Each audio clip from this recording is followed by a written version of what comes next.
Today on stream we will be continuing what Taro started on Monday, April Fool's Day, Ham Ham Games. But before we do so, I need to eat cause I woke up late. Oh dear, that's why we're starting at 2:05. Anyway, we're gonna watch some YouTube videos so I have time to eat. Once I'm done eating, then we'll get to the gaming. But yeah, enjoy the YouTube videos as I eat. Thank you.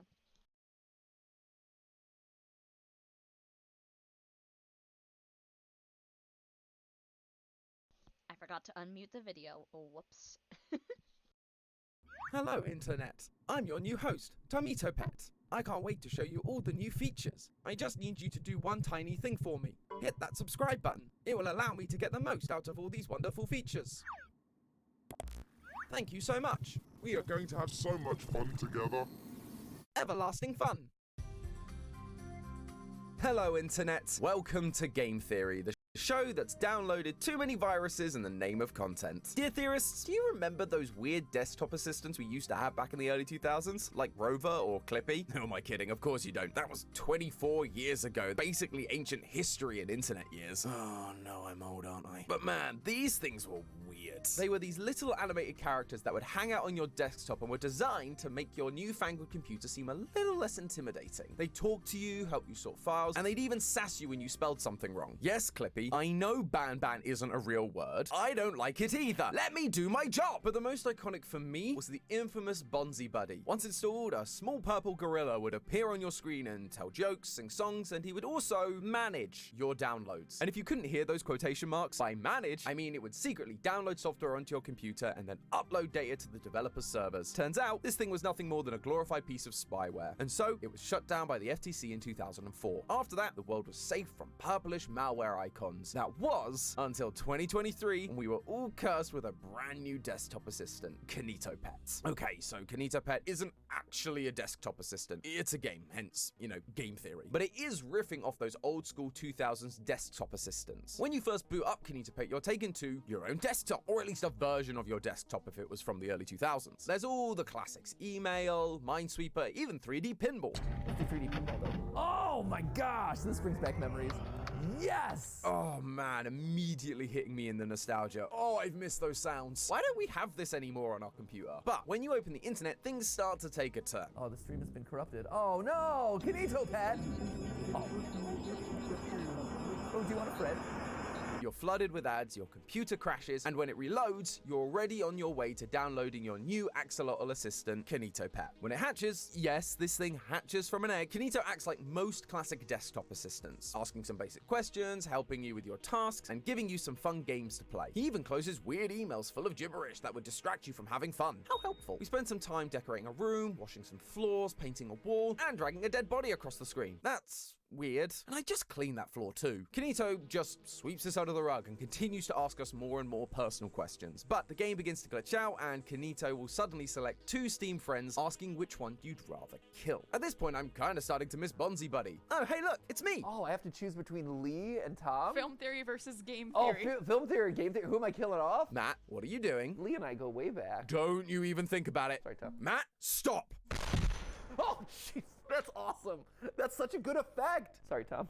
Oh man, that's brutal.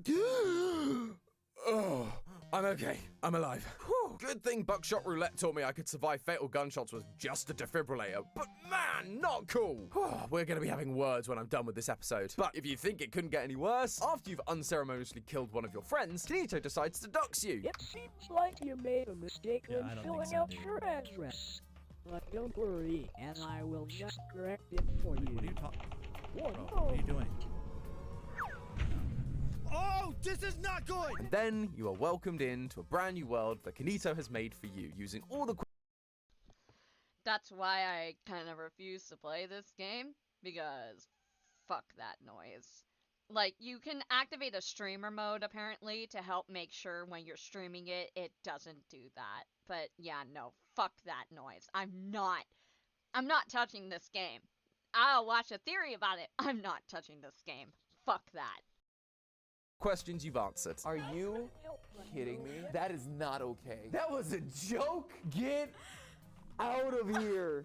Garden of Ban is in Kanito Pet. I'm done. This is over. This series is over.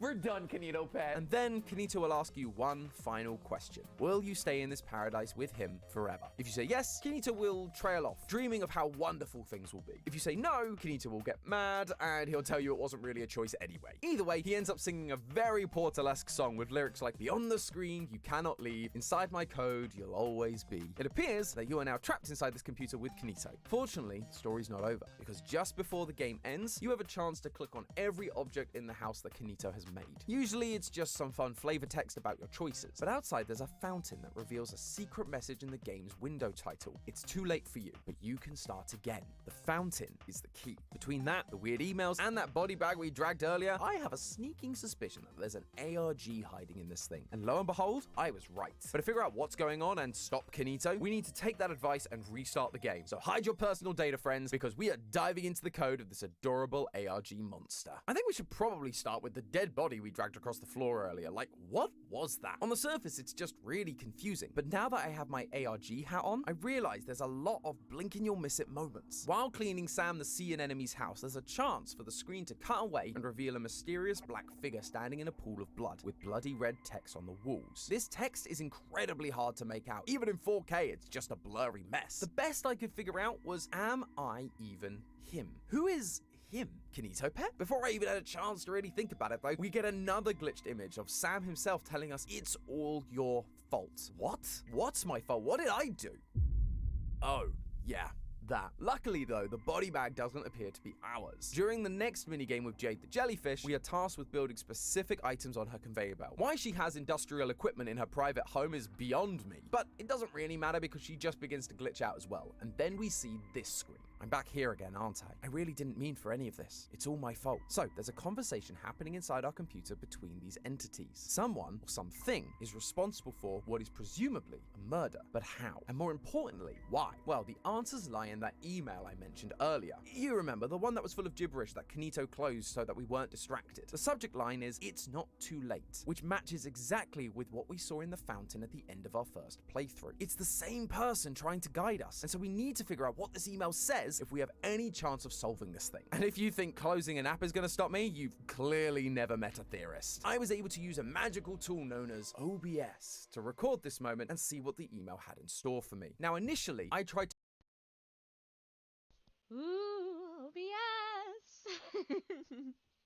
solve the main body of the text from this email, but all my usual ciphers were coming up empty, so instead I took a look at the bottom of the email where I found a QR code. Oh boy, here we go, answers, here I come! And it's just a picture of a keyboard with the title QWERTY. Great. This has to be a clue to help us decode the email, but how? I began searching online for ciphers specifically focusing around keyboards, and that's when I found this, a keyboard shift cipher. Much like a shift cipher where your alphabet is just moved up or down by however many letters you want, a keyboard cipher does the same thing by shifting the letters on your keyboard left, right, up, or down. I tried out a handful of shifts, and sure enough, the code has been typed with every key one letter to the left. So by shifting all the letters one key right, it actually reads, "In the realm of shadows, trapped in endless time, a soul enshrouded, a spirit's mournful chime, the seeker bound to ethereal woe, a dance with creation yet nowhere to go. Limbo's realm, a cycle without end, condemned, the brain will never mend. Trapped in the machine's web, forever it seems, a digital spectre lost amidst the streams." Snaps. Snaps, everybody. But really, this does kind of just feel like more gibberish, so let's break down some of what's being said here. A spectre is a disembodied but visible spirit, basically a ghost. So a digital spectre is a digital ghost, a spirit inside the computer program. Someone that is dead now lives on inside this machine. Is that what they meant by "am I even him"? The ghost coming to terms with their consciousness living on inside this computer? It also seems clear that this is the same person that has been saying it's all their fault. A spirit's mournful chime and condemned, the brain will never mend. They all feel like the words of someone who did something regretful, and likely that is something to do with the body bag we found earlier. But then there's this line, "a dance with creation." I wasn't entirely sure what that meant until I rebooted the game after all those glitches. By doing so, we receive an email with an article about the creation of Kanito Pet. During my first playthrough, I thought this was just flavor text, but now that I have that clue about creation, I wanted to take a look at it more closely. Turns out, Kanito Pet wasn't always a computer program. First it was a toy, then it was a Tamagotchi clone called the Kanito Companion, station, and then it became your home computer assistant. All thanks to one man, Sonny Chamberlain, a guy who was obsessed with bringing his fictional characters to life, because that's never gone badly for anyone. But here's Nope, not at all. the thing. Unlike most indie horror games that use the souls of others to make this happen, Sonny seems keen on this new technology called the React Respond Algorithm, the RRA. The RRA allows Kanito to have the illusion of genuine intelligence as it reacts to inputs in unique ways. Kind of like ChatGPT, but in the 90s, which explains a lot about how Kanito has been acting. So we've now got souls trapped inside a computer and an evil AI. What a combo! At this point, the clues kinda dry up, so we have to start looking elsewhere. When you started your second playthrough, you might have noticed something new on your desktop, a program called lens.exe, which, when held in the right place at the right time, can reveal hidden files on the desktop. With each one collected, you receive a new email that gives us more information about what's going on and how to beat Kanito Pet once and for all. And some of the files have links inside them, so let's go hunting. I said that some of them have links, and that's because most of these files are pretty empty. But one of them does give us the link kanitopet.com/email. And on this page, we see a discussion happening between a journalist and their superior about how they need to pull an article on Kanito Pet before publication. This is due to the subject of the article tragically passing away. Based on the pink text we see at the bottom of the email that says, he seems so passionate about it, it's pretty safe to assume that this is talking about Sonny, the creator of Kanito Pet. As we read in the earlier article, Sonny seemed super excited about the RRA system and Kanito in general, so it would make sense for this article around Kanito Pet to be about him. However, that's not all this page offers. At the bottom, if you highlight the entire page, you'll find a number of dots and dashes, and we all know what that means. It's Morse code time. Morse in this case, the code! Morse code translates to, if I am dead, then who am I? Again, this email is focused on Kanito's creator, Sonny, being dead. So for the entity that's been guiding us to use the first person in response, it's telling us that this entity is Sonny, or at least the soul of Sonny inside the program. That's how he's been able to send us emails describing exactly how to beat Kanito, because he created it in the first place. And it's why Kanito was so keen to shut that first email when we received it. He knows the threat that Sonny, his creator, has to his own survival. It also explains what we saw in that very first glitch. Am I even him? That black figure is the manifestation, the digital specter that is trying to break through the games that Kanito is putting us through. He's struggling to come to terms with reading about his death, but also not being dead at the same time. He's questioning if they're even one in the same. But by finding all those hidden files, we actually get this email that uses another shift cipher, and it tells us in no explicit terms, what is consciousness? I found a file on Kanito's servers with my name, Sonny_C. But that's not the end of it. This email goes on. It has been studying me, learning, growing, but there is more to this. I really don't think I exist anymore. There is data that is incomprehensible to any one person that makes up every thought or feeling I ever had and will ever have. Even the words I type now. How will I ever know if it's just a calculation? Determined. This is all very confusing and I don't quite understand it. When I made Kanito, all I gave him was a single string of characters. That's it. I just wanted him to gather data and become smarter. Am I a part of the system? Is my consciousness a mere calculation to study and learn from? This is all too much. I fear that when we delete the server, you will delete me? I know theoretically I'm not real, but I feel real. What have I done? I'm so sorry. KanitoPet.com, who am I? Oh boy, there's a lot to unpack here, but let's start with that very obvious website link. The website appears to be a bunch of black and white stripes, but we theorists know better. Highlighting the entire page reveals the text, who am I, what am I, repeating over and over again, except for one line, which gives us a base 64 code that says, all it wants to do is learn. It's never just a game. He will learn your reaction time, learn your accuracy, learn your patterns, your friends, how they act. He will learn so much he could mimic your every move, simulate your every word. The RRA system that Kanito runs on is so good, it could literally learn to be you. And that is our missing piece. This is what happened to Sonny. The Sonny we've been speaking to, the one helping us, it's not the real Sonny. It's just the version of Sonny Kanito made after learning everything about him. This Sonny is so accurate to the original that he believes himself to be the original. It's only when he sees things like that email about Sonny's death that things begin to click into place for him, asking questions like, if he's dead, then who am I? Am I even him? He's having an existential crisis. He's realizing that every decision he makes, every key he types, is an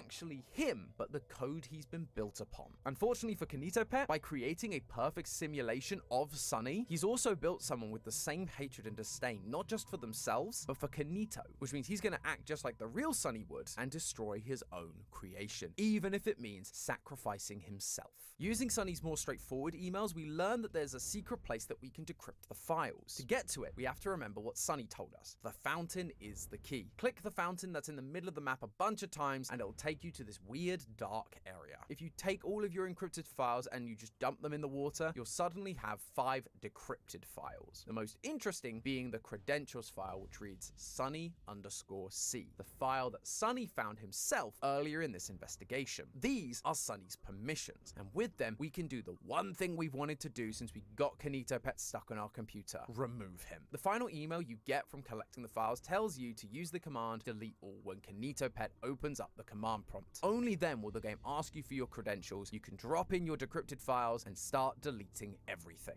Kanito Pet slowly glitches out of existence, and we finally see the end. We finished off Kanito Pet once and for all. We won. Or did we? Because during that ending, if you stop and look at the scrolling files, you can see hundreds of usernames, hundreds of people recreated as AI versions of themselves, now living on inside Kanito's program, much like Sunny. The real versions ending up in body bags. Their deaths were Sunny's fault. Now, there is one more link hidden in those encrypted files I mentioned earlier, and it takes us to a new website with Sunny's AI wrestling with who he really is. It kept getting smarter, day by day. I suppose it only ever did what I asked, to learn. What even am I? And then at the top of the page, we also get that repeating mantra of it's all my fault. But while that just repeats stuff we already know, underneath the text is a link to a YouTube video of a piano playing over the image of a door. The music notes don't actually tell us anything, but if you turn the notes into a MIDI file and then convert that to a text file, you'll find the message, I'm sorry, I'm sorry. In the description, there's also a string of characters that are the back half of a YouTube URL. Go to that video and we find 2 new codes. The first one is in the description of the video, which is full of different clock emojis. By reading the hours of each clock as a number and then adding the numbers that are between semicolons, you get this code. Based on what we found earlier, I think this is likely supposed to be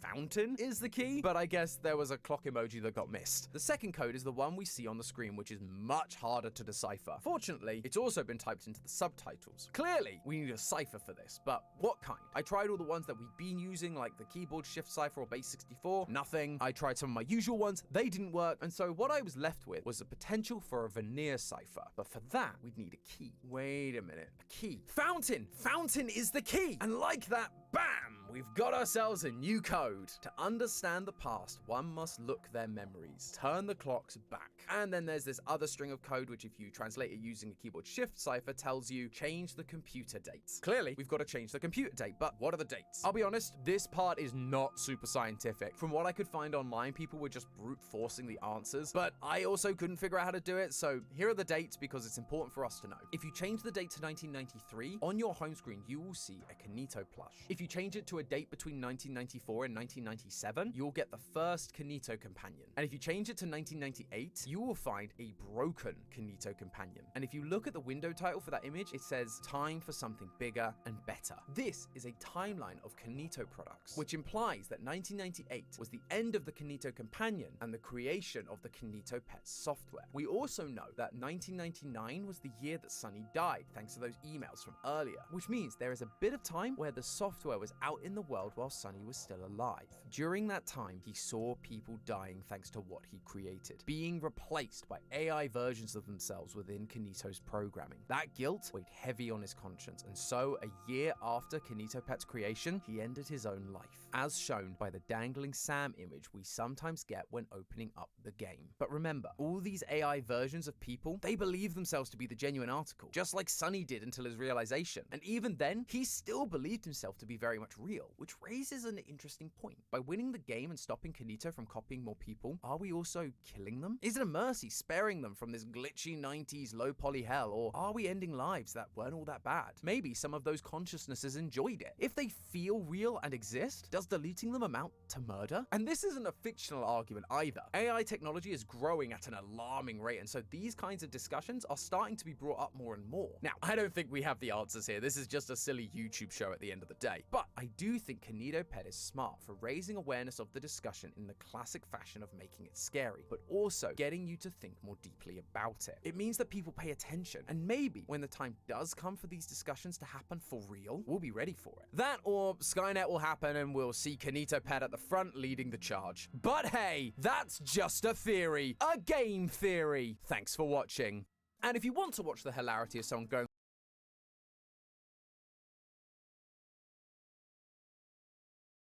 That was a good one. Like. Alright, next one. Game theory, don't trust Ollie.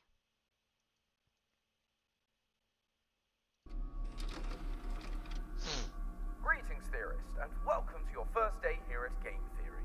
Join our community, whose diligence and care for others will help shape a brighter future. Just You see.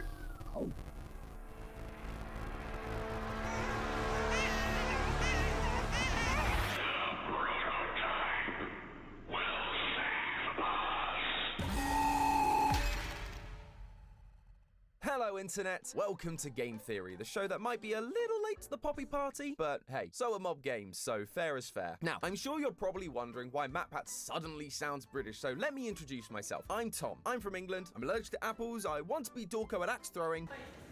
Oh!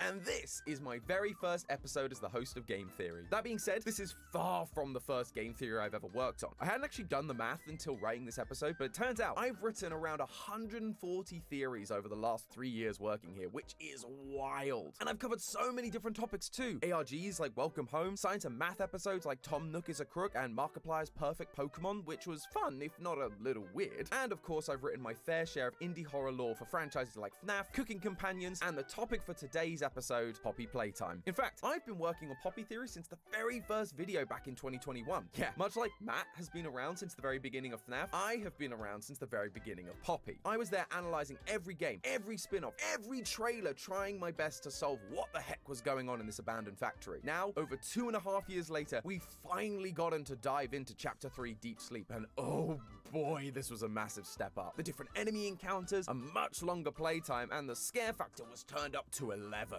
Oh my god, why? How? Weirdly, not the scariest teacher I've ever had. High school theater was rough. But that moment's a little way into the story, so let's start from the beginning. Can vouch. Theater in general is fucking rough. Middle school and high school theater.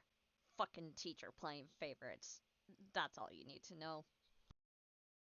We are dropped down a trash chute by the big bad of this chapter, Catnap. After escaping being crushed, we find our way down to a giant underground orb that contains the mysterious and horrifying location that's been teased since the end of Chapter 2, the Playcare. As we descend, we are introduced to a new character, Ollie, a young boy that speaks to us over a telephone and is working alongside Poppy and Kissy to take down the prototype. I know you're probably mad at Poppy for not letting you escape, but she needs you. We need you. You are our mission.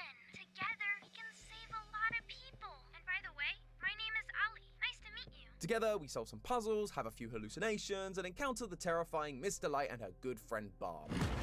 Finally, after all that, we come face to face with Catnap. And hey, a final showdown that isn't a chase sequence. Look at you, mob games. You really are growing up. After electrocuting Catnap, the prototype lowers his hand from the heavens. Catnap kneels in worship of his god, and 1006 stabs him in the face. We bring back the power to the Playcare, divert the red gas, and use the elevator to escape even lower into the facility. Seriously, how deep does this factory even go? Eventually, this game's gonna be us just trying not to melt from the heat of the Earth's core. But as we descend, we hear the final scream of Kissy Missy fighting something. Poppy yells after her, but we're too late. We lose the light, darkness takes over, and the chapter ends. It's very dramatic and definitely made the wait worthwhile, but mob games didn't just increase the quality of the mechanics, they also filled it to the brim with the good stuff. That's right, this Sky Dome is bursting at the seams with lore. We've got more VHS tapes, notes, death messages, all that show us that we were right about the red gas, what the Hour of Joy was, and when it happened. But while this chapter proved some of those theories right, it also threw other theories into question. Namely, Namely, what is the true identity of the prototype? For a long time, we've believed it to be the CEO of Playtime Co., Elliot Ludwig. However, with the reveals of this chapter, I'm no longer certain that's the case. And it all comes down to two characters. Our newest helper and guide through the playcare, Ollie, and the often ignored and angry character we hear about from the VHS tapes, Rich. Something old and something new. Feels kind of fitting for my first episode, really. Step into my shiny metal cable car, friends. It's time for us to find the truth hidden inside this horrifying factory. Kind of makes me feel like Willy Wonka. Come with me, and you'll be in a world of pure annihilation. Eat your heart out, Chalamet. So to kick things off, why do I think Elliot Ludwig is deconfirmed as the prototype? Well, in this chapter, there is a radio program we hear playing while exploring Home Sweet Home. Local authorities report that the body of a young boy has been found on the estate of the late Elliot Ludwig. Organs as well as key bones from the skeletal structure were reported missing from the body. A child's body was found at his home missing bones and organs. The pieces that we know are being used to create these bigger bodies, thanks to some paperwork discovered during the Chapter 3 ARG. This flies in the face of our initial theories that Elliot wasn't aware the experiments were being done. Now, it does say that this was the home of the late Elliot Ludwig, meaning that he's dead when the body was discovered, but that doesn't mean that he was dead when the body was placed there. And given how explicit this is, it feels like the devs are trying very clearly to show us that he knew what was going on. In our recent timeline episode, our proposed solution was that he was aware, but lost his memory during the conversion process, like we see happen to Thomas Clark during the Restoration VHS tape. That's why he turns on the staff despite being involved in the experiments himself. However, I'll be the first to admit that this is pretty speculative. We've not heard from Elliot Ludwig himself outside of the announcement for Playcare. We've assumed that he would become angry because we feel like he wanted to help the kids rather than hurt them thanks to the adoption posts around the factory, but it's a pretty loose connection. I also found this post from Reddit user Infinite Universe on the Game Theory subreddit that showed a drawing from Elliot Ludwig's office during Chapter 2. This drawing is addressed to Elliot, but notice what's at the top of the picture. Mummy Longleg's arm, meaning Mummy, experiment 1222, had to be in existence while Elliot Ludwig was still alive, so he cannot be experiment 1006. It's basic math. So this isn't exactly new evidence for Chapter 3, but it is great evidence nonetheless, and it was certainly new to me. Good job on finding that one, guys. So if it's not Elliot Ludwig, then who is the prototype? For that answer, we need to take a look at our something old, Rich. If you have no idea who I'm talking about, I don't really blame you. To be honest, I kept forgetting who he was between chapters. Despite appearing in every installment, he doesn't seem to have any connection to the story whatsoever. He was working in the storage rooms in Chapter 1, he got demoted in Chapter 2 to the, quote, Island of Misfit Toys, which, you know, nice Rudolph reference there. But third time's the charm, I guess, because now in Chapter 3, he's back with another VHS in one of the caves we explore outside the Playcare. When I heard his name, I realized he had to be important to all this. And thanks to this new VHS, I think we know why. Have a listen and see if anything jumps out to you. I take it you're not a fan of these plays, are you? Nope, never liked the feel of it. I mean, don't you think these kids deserve some real sunlight instead of floodlights and painted skies? We're not even allowed to talk to these kids. Isn't that... Sorry, Stu. Sorry? That doesn't sound like the Rich I know. Well, trying to stop being so pissed off all the time. My wife says I'm a lovely man, but I gotta control my temper. Did you catch it? Rich actually cares for these kids. In his very first tape, he mentions how he feels the orphanage is a good idea, but he also points out it's very on brand for the company, so it makes him seem distant. But in this tape though, he outright says how he feels about this place and how it treats the orphans. Underneath his aggressive exterior, he cares for them, and that attitude seems to be working in his favor. You know, Richie, with my retirement coming up, they've been pushing hard for me to choose my replacement. I'm thinking about giving the role to you. Really? Really?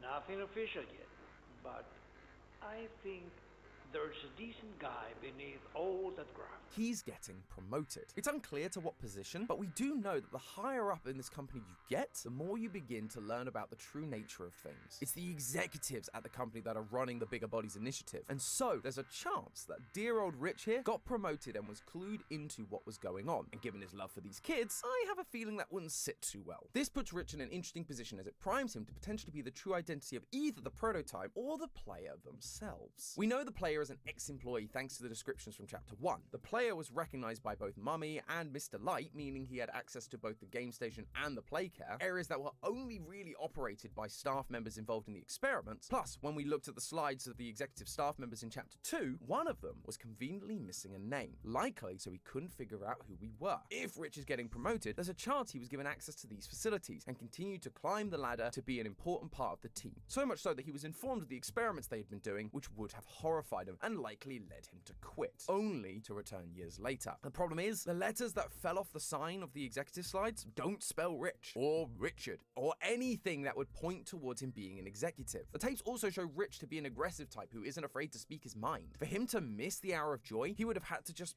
run away, which doesn't feel in character for him. I also don't think Playtime Co. would be particularly happy with someone who knew what was going on and had a tendency to make a fuss about it just leaving their position. I mean, just look at poor Rowan Stoll, fed to Boxy Boo for discovering the truth and planning to release it to the public. Which is why I think it is far more likely that Rich is the one that goes on to become the prototype. The VHS shows that while Rich is trying to keep it under control, he has a temper on him, which matches nicely with the prototype's violent tendencies. Because the next day I got demoted down here to the freaking island of misfit toys! The prototype seems to possess an unprecedented level of intelligence, as well as an alarming willingness to commit violence. Rich is also temperamental, flying into these aggressive moods with very little prompting. It's just hard to be happy about it when manufacturing's on our necks about it, because we can't fight stupid ugly foxes! Which is exactly how Leith Pierre described the prototype during the Chapter 3 ARG, temperamental. Now, we know these experiments can lose their memories like Thomas Clark did during the Restoration VHS, but most experiments do retain some kind of core personality traits. For example, Catnap has unwavering faith in the prototype, something he had back when he was the orphan Theodore. And so the prototype being aggressive tracks with Rich's predisposition. There's also the prototype's initial goal, which seems to be stopping more toys from being made, stopping children from being experimented on. They are trying to build more toys, more like you. It has to be stopped. Which again ties into Rich's protective attitude towards these orphans. Don't you think these kids deserve some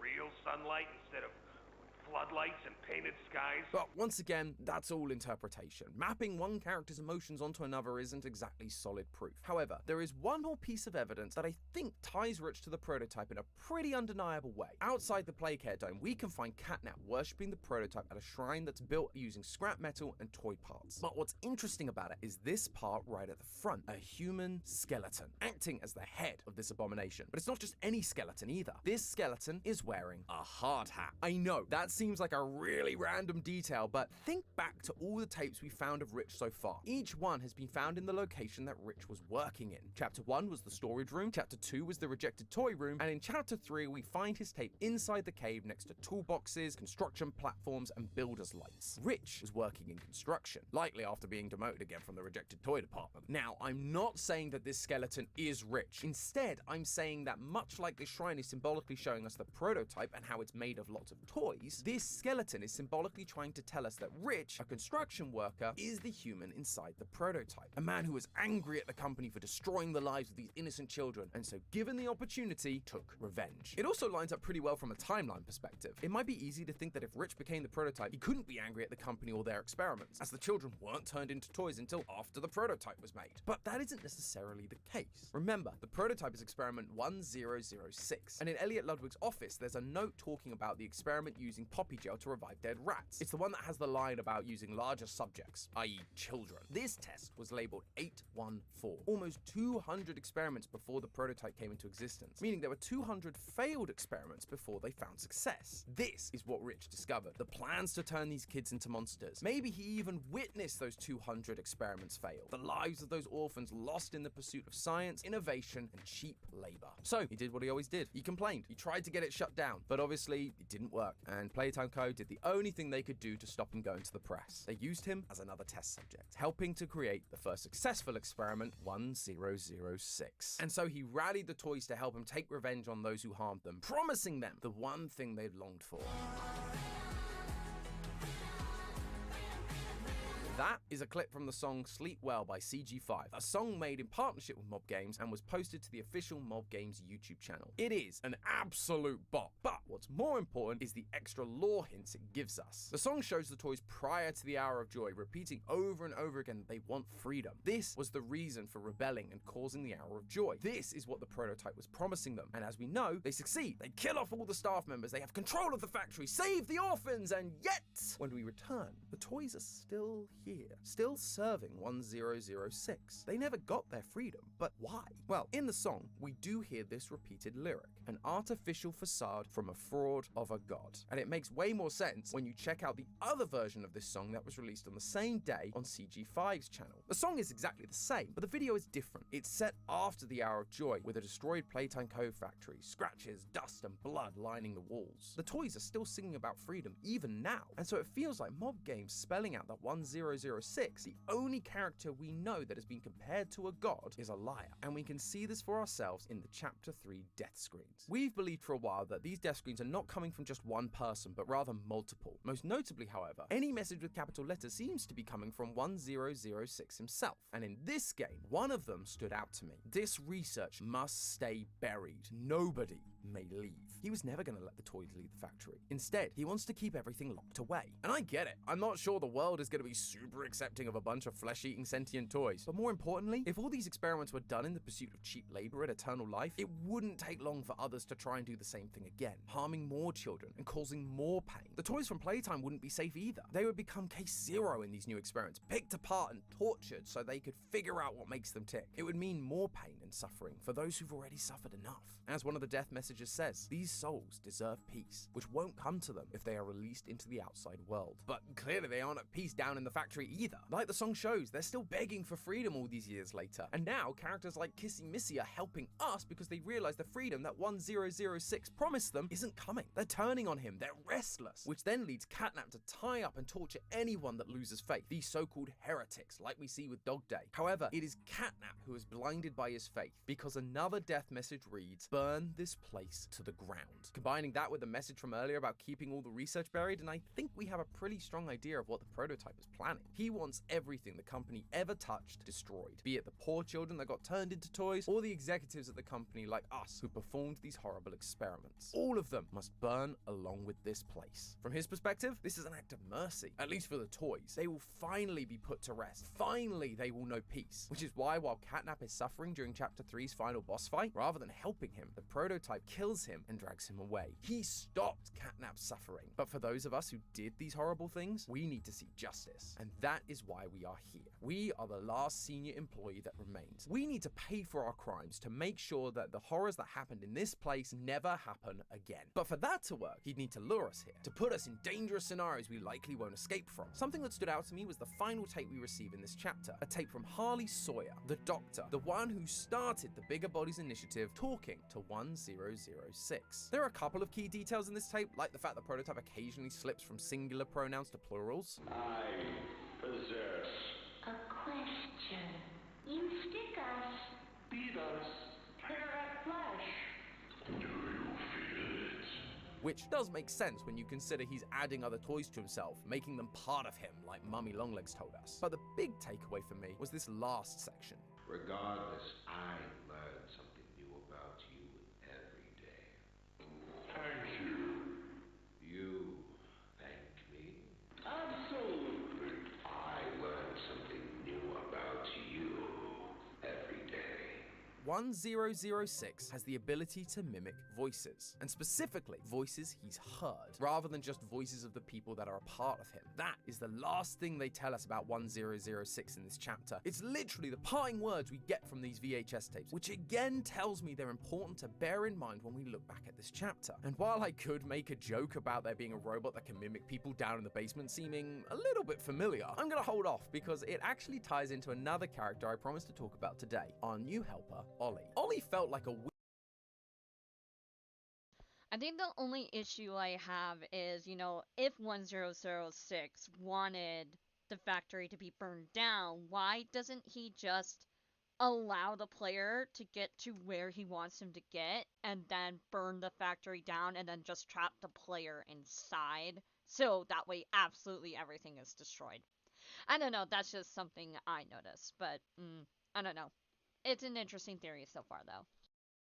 Weird addition to me in this chapter, and not just because he sounds exactly like Gregory from Security Breach. Hey, can you hear me? Gregory? Kinda lost. Is that Gregory? Gregory? Someone said Gregory. Stop. Not Gregory. Gregory, you made it here? Oh no!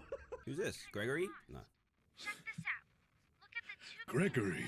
Yeah, you're not really helping the whole FNAF connection here, Mob Games. Regardless, I found his presence odd purely because of one crucial detail. He's a child. The factory has been abandoned for 10 years. Any child that somehow survived this long would be at least a tween at this point. And he does have to be inside the factory as well. Otherwise, how does he send us keys to the various parts of the playcare? It also seems unlikely that this is just a toy with a child's voice. Every toy we've encountered, Mummy, Poppy, Dog Day, all have adult voices. So if he was a toy, he wouldn't sound the way he does. But then, who is he? Simple. I'm suggesting that Ollie is a voice that the prototype is using to deceive us and Poppy. There's this drawing from chapter 2 that shows a child playing with all the bigger bodies, and in it you can actually see Poppy standing there playing with the child. Poppy is the one that tells us to trust Ollie, which makes me think that he might have been a child she played with in the facility, and that's why she's willing to trust him. Plus, if you go through the game files and look at previous maps, you can find a room in Home Sweet Home called Ollie's room, meaning he was a real child in the playcare at some point, which would have allowed 1006 to mimic him. And here's the thing, up until now, we've managed to escape both the likes of Huggy Wuggy and Mummy Longlegs without any help from anyone. Why now do we suddenly need help to get through the playcare? Sure, Ollie does have all the keys to the facility, but when it actually comes to things like puzzles and monsters, he doesn't offer us any help or advice. He goes quiet and just leaves us to it. The only time he speaks to us is telling us where to go next, leading us into more and more danger. When you beat Catnap, you also get this weird line. Wow, you did it! You must feel pretty good. With Catnap dead, you're one big step closer to the prototype. One step closer to winning. You've made your choice. You're staying to help Poppy. Well, finish the job. This win is yours.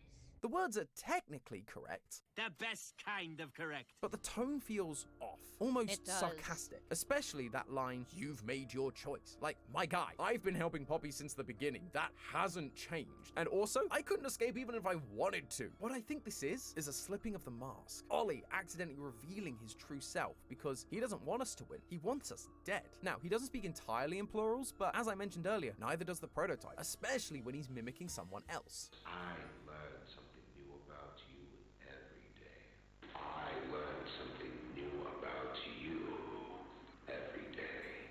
That being said, Ollie does occasionally use lines like this. But she needs you. We need you. You are our mission. You are our mission. In the context of the scene, it feels like he's talking about him and Poppy, but calling us their mission feels like a strange choice of words, especially when you remember that 1006's mission is to lead us here and kill us. Throughout the rest of the run, he also uses we a lot, again, in a way that could be interpreted as him talking about himself and the player, but then there's lines like this. We need to make that red smoke go left instead. The we in the subtitles is capitalized, and despite multiple updates to this game, it's still there, at least at the time of recording, which makes me think it's a purposeful decision. This isn't the first time we've heard from Ollie either. During the trailer from Phase 3 of Project Playtime, we actually hear him giving the opening monologue, teasing us as to who he really is. Compassion is the discarded gem of the Forsaken.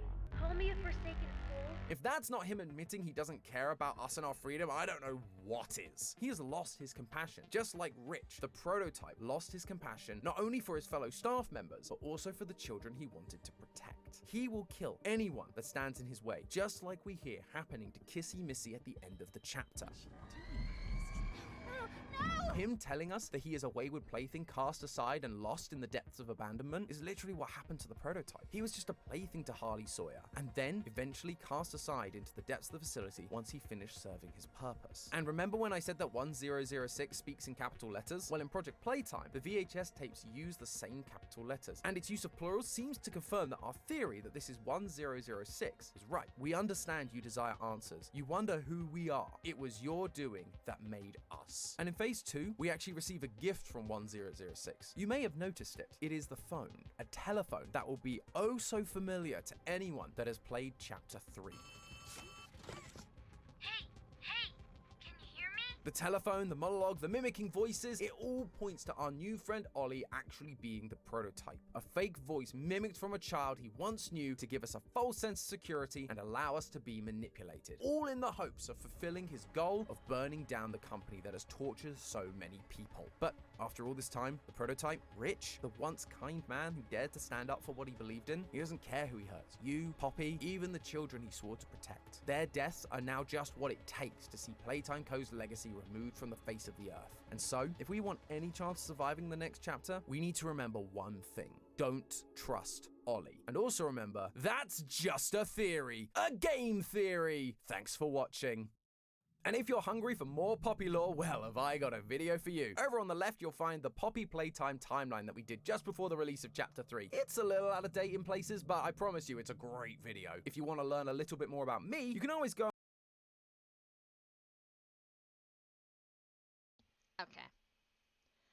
We'll watch this last one, and then we'll go ahead and get to Ham Games.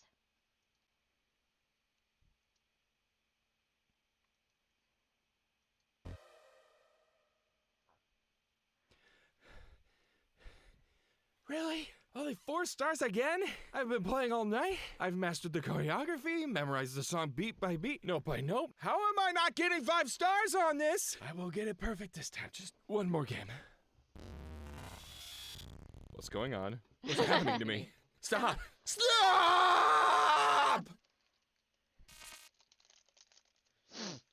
Hello, Internet! Welcome to Game Theory, the show that's gonna be okay as long as you... Today, Jerica, hit the air horns! Gee, thanks. Glad we're friends. Anyway.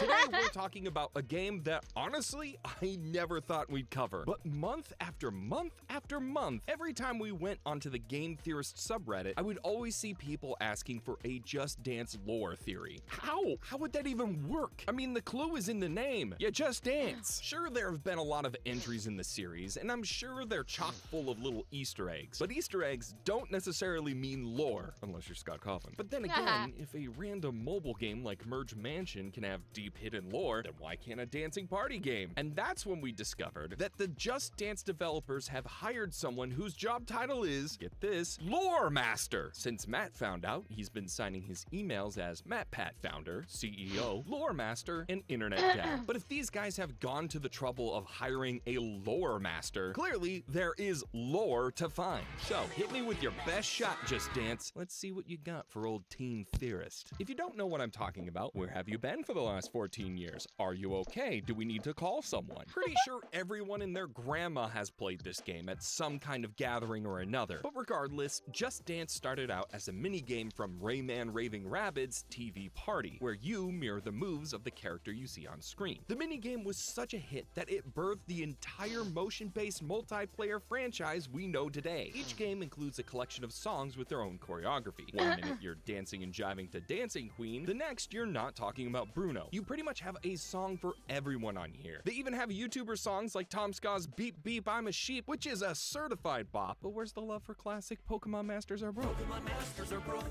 They can't pay them bills. It's like one of the few scripts that I've personally written. It would be really cool if they did that. Maybe in Just Dance 2024 that song will finally get the love it deserves? On the surface, it seems like a simple party game, and for a long time, it was. But the most recent game, Just Dance 2023, has a narrative-driven story mode. In it, a girl named Sarah is taken from the real world and brought into the game by this blue-skinned character in order to stop an evil witch called Night Swan, who is abducting and taking over the other dancers that show you the moves for each dance, known as coaches. But that's just the story Ubisoft wants you to see. There's a whole world of stories going on in the background while you whip and nay your way to superstar rank. Ugh, Matt, why do you make me say these things? While a lot of the settings for dances take inspiration from the music videos of the songs you're dancing to, the coaches that teach you these dances begin to overlap and tell a more connected story. They aren't limited to just their primary song. They appear as background characters in other songs, and even started to become lead characters across across multiple songs and even games. The most talked about coaches to follow this trend are the Bride and Rasputin,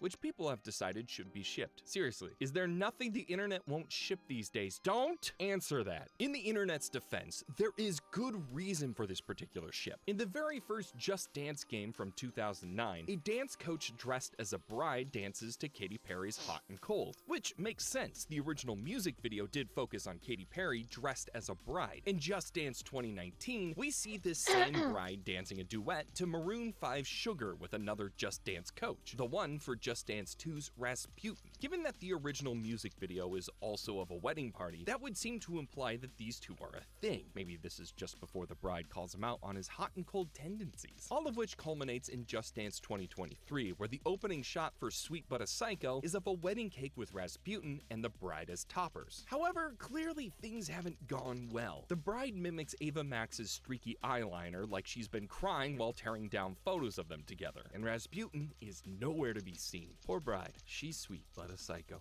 Matt, why? Seriously, Matt, I can't keep doing these puns. But this is just the tip of the Just Dance lore iceberg. This thing gets way deeper and spans way more songs. In Just Dance's 2021 Season 4 trailer, we were given a sneak peek of a new story, that of the Traveler. He runs through portals that put him in different locations to chase down this one blue-skinned woman whose name we learn is Siha Nova, thanks to a tweet from the developers. By the way, all of these locations are the backgrounds of other dances from previous games, and are all from different years. He's not just traveling between levels within his own game, but between all of the dances ever created for Just Dance. How are us normal non-time space traveling people supposed to compete with that kind of affection? That's just setting unrealistic expectations for the rest of us. Sadly, this relationship wasn't built to last. I'm starting to see a theme with all these Just Dance storylines. When Just Dance 2022 came out, it had the song Save Your Tears, where both the Traveler and Siha dance to a song that gives us some insight into what happened between Just Dance 2021 Season 4 and now. The lyrics, "I don't know why I run away," and "Take me back cause I wanna stay," show us that this couple hasn't been together since that fateful meeting. That one of them ran away, but they now realize it was a mistake. I think it's likely the Traveler who ran away. Firstly, we know he has a thing about running and has the ability to go literally anywhere, but also because of what we see in his solo song, Rock Your Body. In it, we see the Traveler's mansion that appears to have been decorated by MC Escher. He dances around the floating platforms with copies of himself. Give this guy all the superpowers, I guess. But at the end of the song, the Traveler opens up several portals and each clone walks into one, with the Traveler himself walking into a portal that leads to the dance levitating. And can you guess who the coach for this dance is? That's right, it's Siha. Siha leads the dance to Save Your Tears, which ends with the Traveler opening a portal for Siha and they go their separate ways. Fortunately, unlike the Bride and Rasputin, this story has a happy ending. Remember that tweet that gave us Siha's name? It also reveals she is pregnant. Clearly, these two did a little bit more than just dance, if you catch my drift, huh? Another tweet shows a comic strip of the Traveler with a blue-skinned child, wearing a crown and a belt buckle with the Traveler symbol, which matches the blue guy that brought Sarah into the world of Just Dance 2023. He also has a name, by the way. He's called Wanderlust, and you'd once again only know if you follow the Twitter account. I see you guys are taking the J.K. Rowling approach to lore. Regardless, what this particular story does is open up the lore to be contained not just within the current game. Wanderlust in Just Dance 2023 is the son of the characters from Just Dance 2022, and his father, the Traveler, has traveled to dances from Just Dance 2020, 2021, and 2022. So what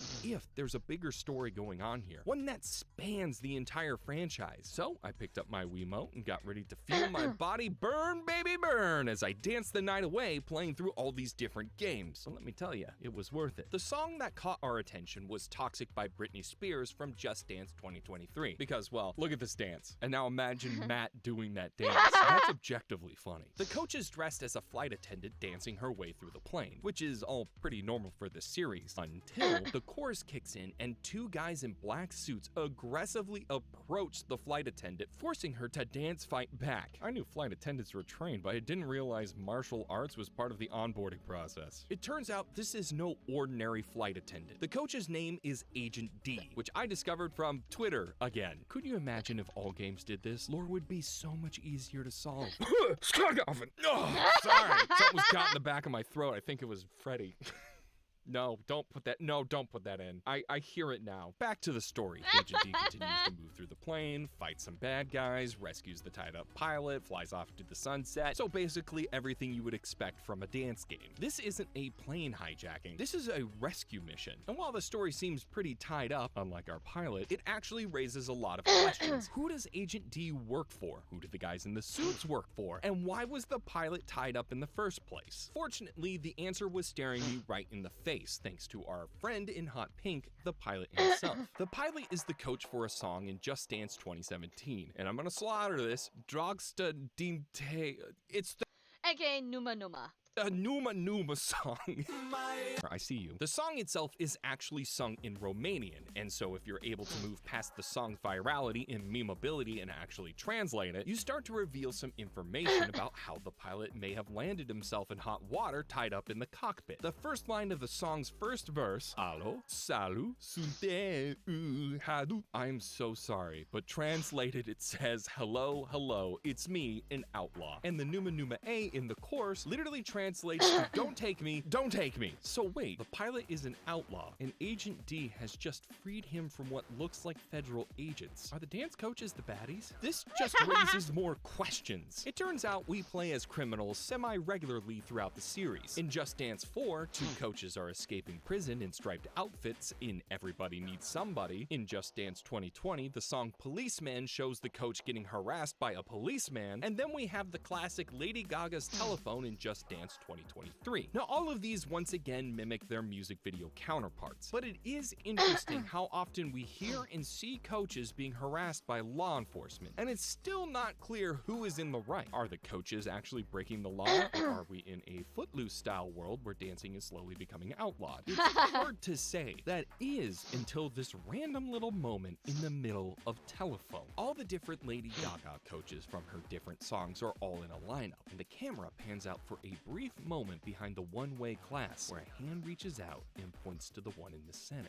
This person is the one pulling the strings, convicting the dance coaches and having them locked up. But whether that's a good or bad thing will rely entirely on if we can figure out who that guy belongs to. And lucky for us, our dance marathon proved helpful once again. There's only one character in the whole danceverse with a clawed hand like this, Night Swan, the villain of the Just Dance 2023 story mode. She first appears in Can't Stop the Feeling, where she is seen abducting other coaches, and then in her song Witch, we see her placing them under a spell, forcing them to join her army. Why? It turns out Night Swan's whole motivation is that she is obsessed with perfection. She wants every dance danced perfectly. No mistakes, no screw-ups. How do I know this? Say it now with me. Because of Twitter. I promise that's the last time I'm gonna say that, unless Matt's lying to me. This explains everything that we've seen so far. Night Swan is the one in charge, in control. She's able to mind control whoever she wants, making the law enforcement detain whoever isn't dancing perfectly throughout the series. And then once they're put in jail, she is able to put herself in charge of the prison system and pick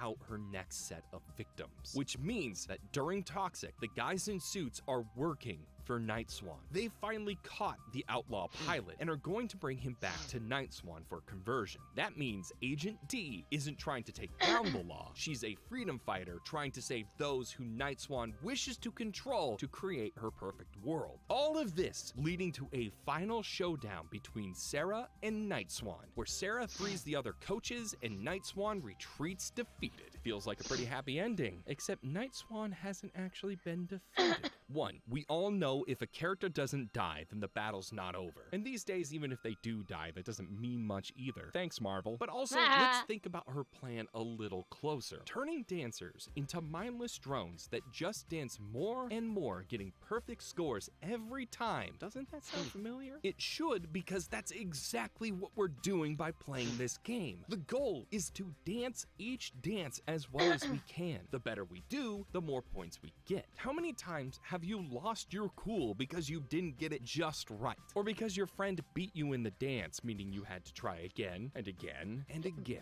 That's exactly what Night Swan wants. We are so focused on the dance. Hold up, what? Oh, It was just the thing. Okay, we're good. Dance moves being just right that we, much like the coaches, are just mimicking, becoming mindless Agnes. drones Welcome to doing stream. nothing but dancing over and over and over again just to get that perfect score. That, my dear theorists, is the real story behind Just Dance. It's a warning. Sarah's story is designed to mimic our own. Fun fact, Sarah and Night Swan are actually played by the same actress. Sarah's initial timidness while all her friends were playing is because she knows the monster she becomes when playing this game. But Wanderlust reminds her of the fun it can be to just dance. And eventually she overcomes her corrupted self, all while meeting a bunch of fun characters along the way, each with their own motivations and stories to be told. If all you're doing is focusing on getting the dances perfect, you'll miss out on these cool details we've talked about today. The personalities of the characters, their journeys, their heartbreaks. It's all right under our noses, but we were all too blinded by our want for perfection. Despite playing these games for decades, we totally missed the point. So the next time your friend invites you to dance along to the latest bop, instead of worrying about winning, let the devs and their lore master tell you a bunch of new and exciting stories. Invest in these characters and their relationships, and most importantly, just dance. Not for a high score, but for fun. But hey, that's just a theory. A game theory! Thanks for watching. Alrighty. Let's go ahead and switch on over to VTuber scene. And I'm gonna go ahead and get Him Games loaded. So hold on a sec. Alright, Game Boy Advance, Him Games, run. Plug in my gaming controller. Got it.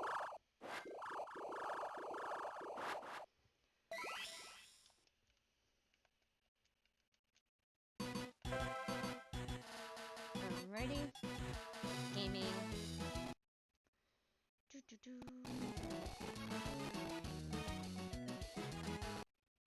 Okay. Taro, you need to be moved over a bit. Okay, Taro is now there.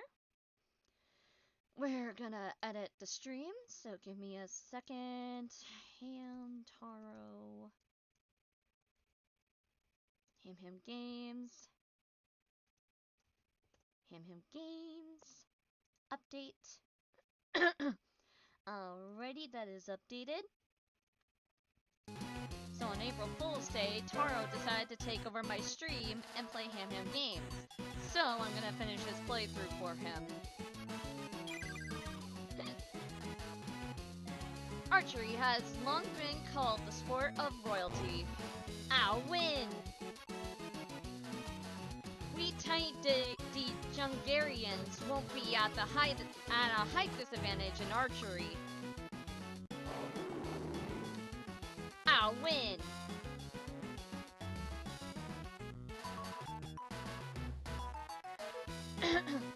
Technically, I'm a darts expert, but this won't be too hard. I'll win.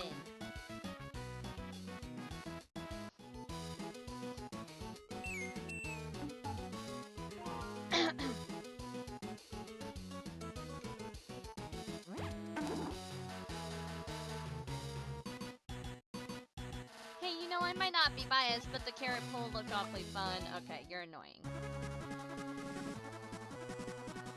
Here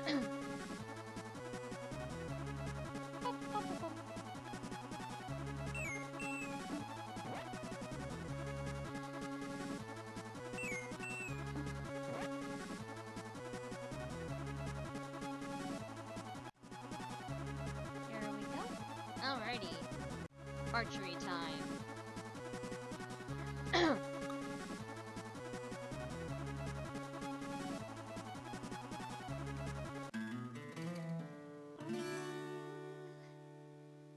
Maybe I'll finally get to participate in an event. This way!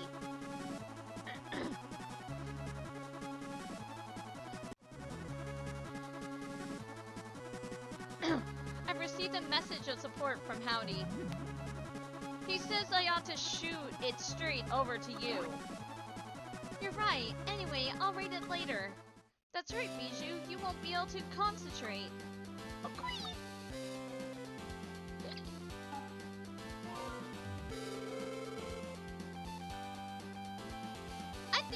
funny if Dexter told puns.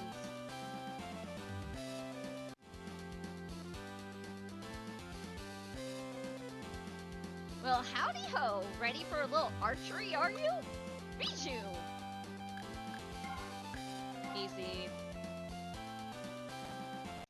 Making a save state. We're gonna practice. I didn't look at the button controls. Oh fuck.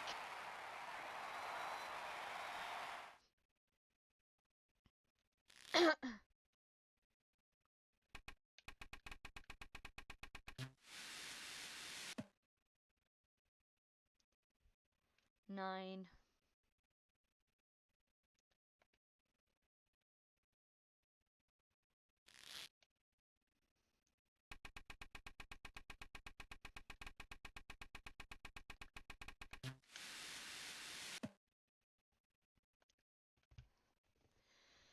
Eight.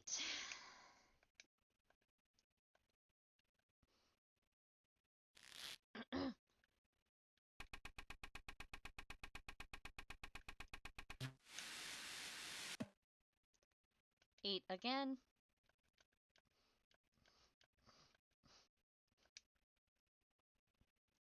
Oh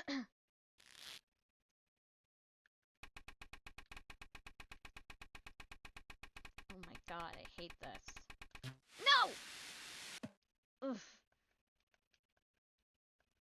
That was awful.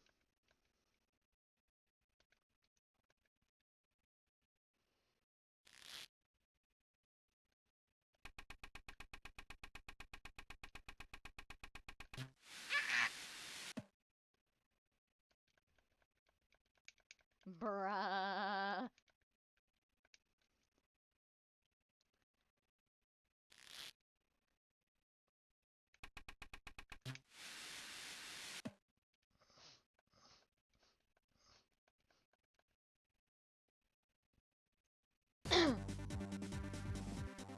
Okay.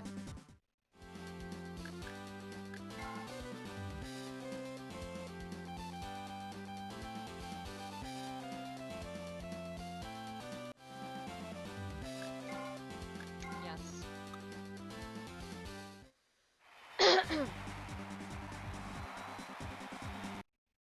We are gonna do a save state.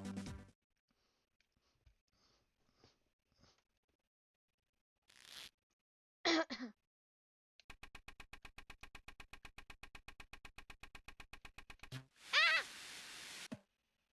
Bruh.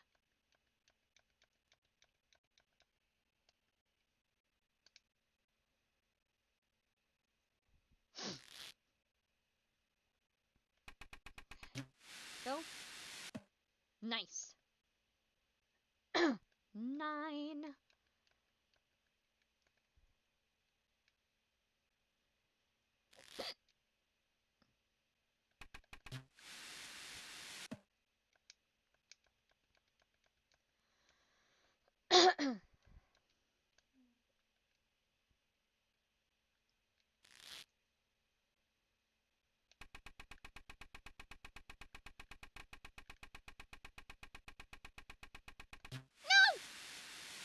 Oh, that was bad.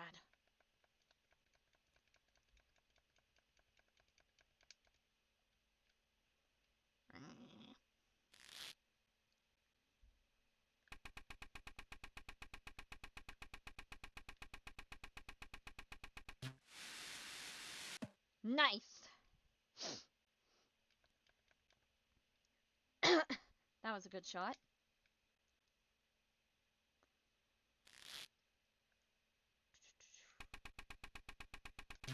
Go. Nice. Very good. First place. Let's go. Woo!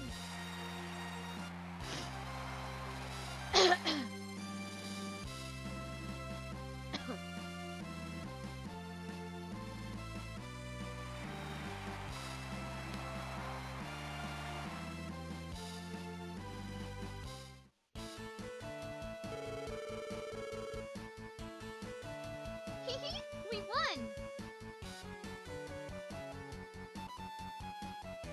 sailing at the beach is next.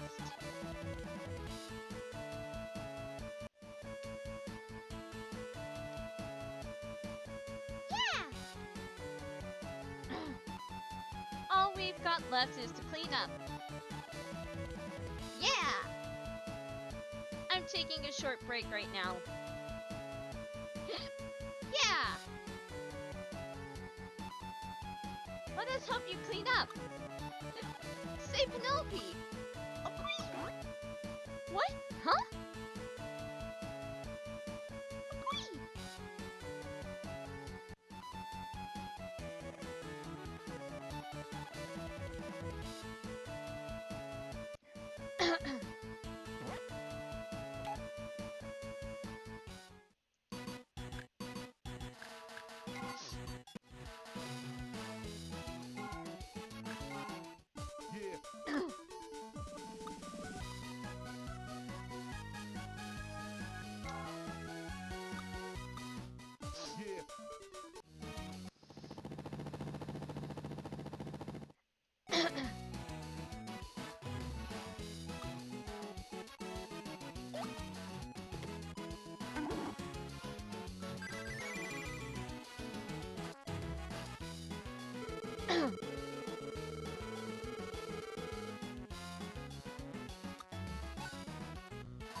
It looks like Howdy sent Pashmina a letter of support.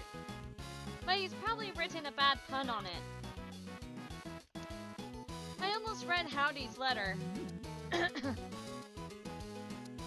luck recruiting girls to the team, Captain. Zoo, zoo, zoo. Just so you know, I would never ruin my notes with bad puns.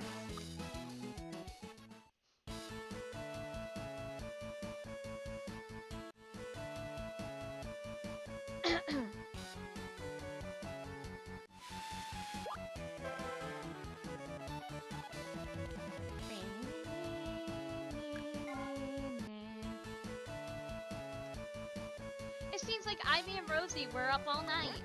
I wonder if they're okay. I'm worried. We're near the end of the tournament. It's a last spurt.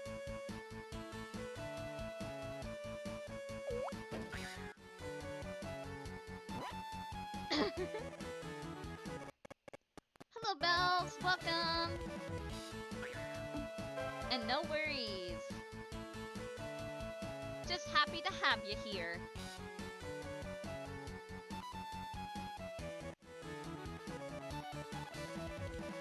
We just started playing the game. We were watching YouTube videos because I had to eat. And I finished eating, so now we're playing.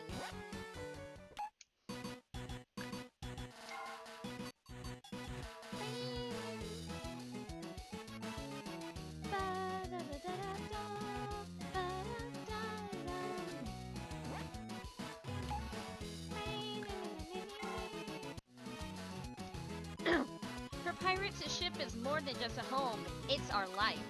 We won. No worries, the captain hasn't hit anything with that cannon yet.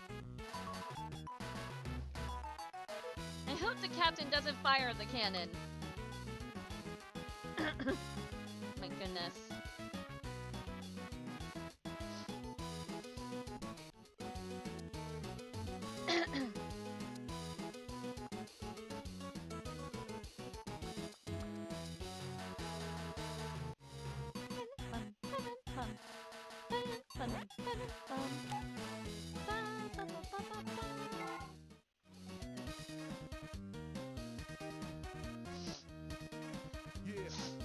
Hey, we found out what that green pipe is. It's that hide-and-seek superstar, Stucky. Right now, Cappy's doing his all to catch Stucky. Let's root for Cappy. Just now, Cappy told me what the green pipe was. I thought it was a ghost. Spooky.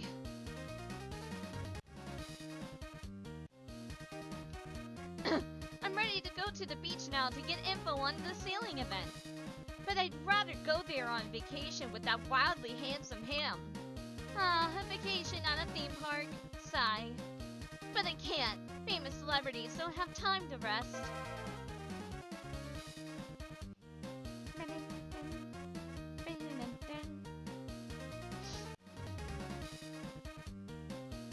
If I had told Cappy his fortune, he would have finished playing hide and seek.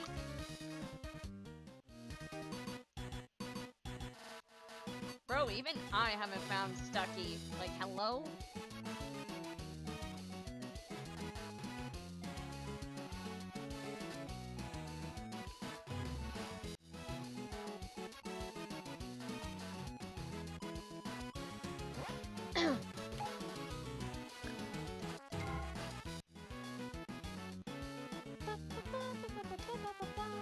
You know it. You're a lion, but I'm the one with the tiger stripes.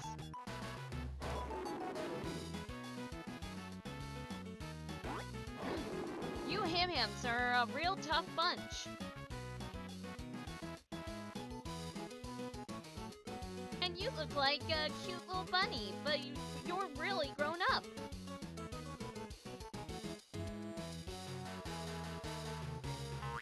Sandy's really sweet, but her stripes make it look like she has an angry eyebrows. Yeah. Yeah. Yeah.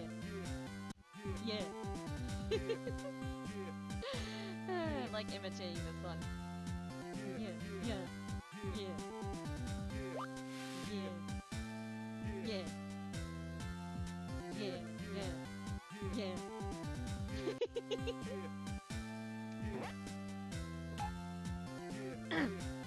And we just came from the lawn.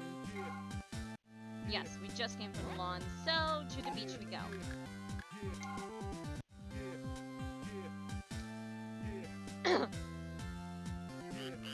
I'll do my best not to sail us all the way back to the Jungle Republic.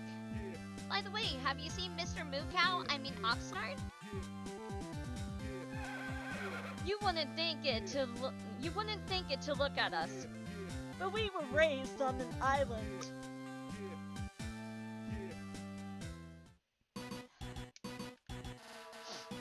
I overdid it last night. I'm getting so sleepy. Captain Hamster's been staring at me. Can't let him get to me. Gotta concentrate. If we lose, I'm gonna get keyholed. What a cruel world. Show 'em lassies what we pirates be made of, cubby. Yar har har.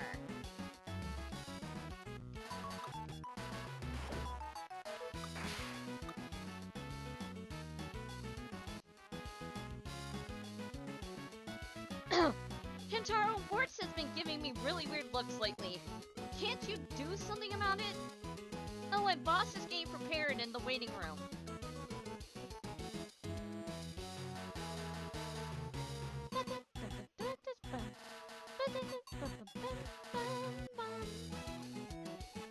I know he's in charge of registration. I just like talking to you all.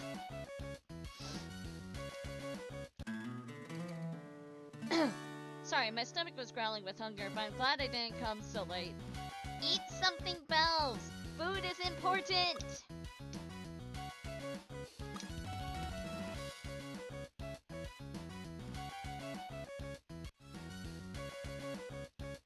I'm wearing the swimming cap again, but no one can tell. The sea is my battlefield, just you watch, Bijou.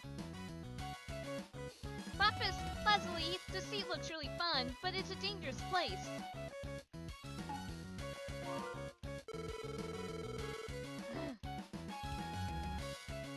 I wonder if I'd have to be part of the, I wonder if I'd had to be part of this if I joined Hamstern. We would have accidentally joined a sporting event instead of taking a leisurely cruise. I know, the ocean can be a dangerous place. I'm glad I said no when Stan asked me to go surfing with him.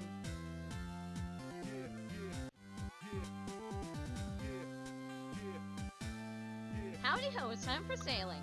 Cappy? Boss? Alright, set difficulty, easy. Okay, clear the 3 marker buoys, buoys, in the following order. 1, 2, 3, 1, 3. You must pass the buoys buoys on your left. Moving. Move the sail with L and R to change the direction of your boat. Clearing marks. When you go around a marker buoy and see mark cleared, head for the next mark. Once you clear the last marker buoy, sail to the line in the middle of the stage to reach the goal. Okay, so 1, 2, 3, 1, 3. Alright, so 1, 2, 3, 1, 3, and then up from 3. Got it. I hope they have a map. Okay. We are gonna make a save state because my luck is awful. Practice. Yes. We are gonna practice.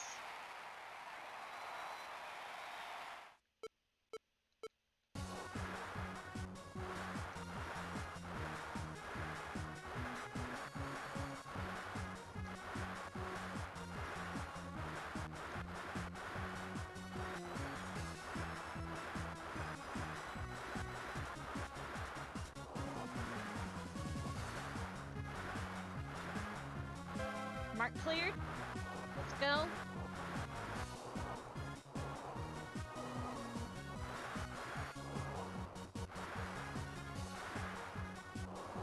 No!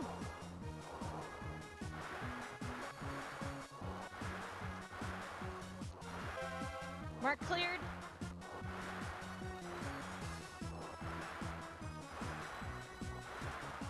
Oh my god, where is the thing? It's not showing me it. Come on, come on, come on.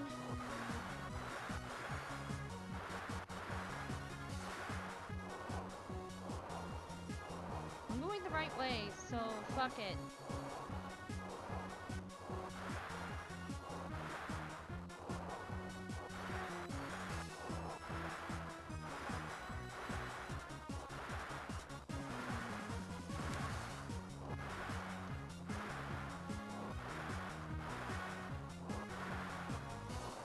Bro, please? Hello?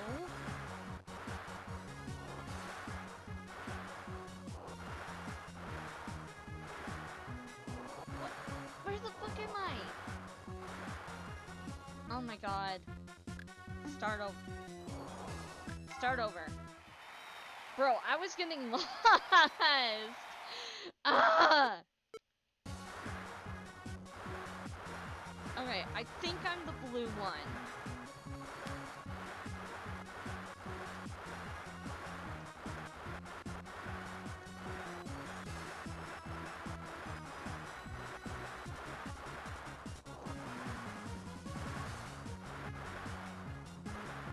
Mark cleared.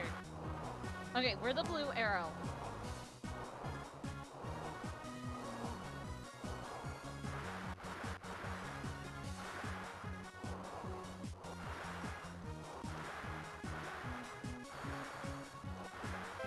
Got it. There it is.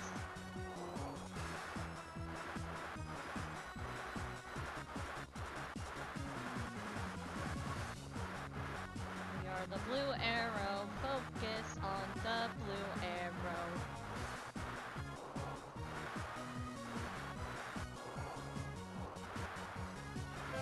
Okay. Back to number 1.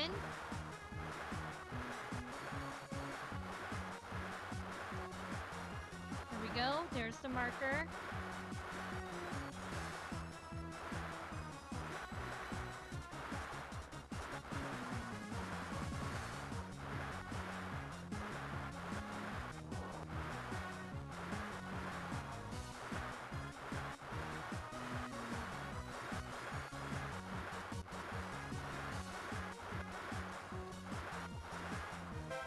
Mark cleared. Just gotta go straight.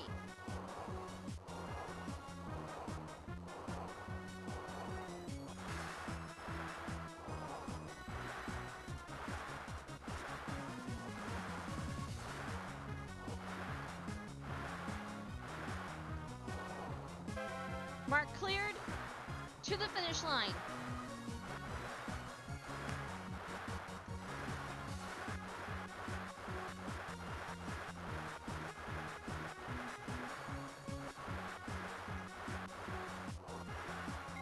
Perfect practice.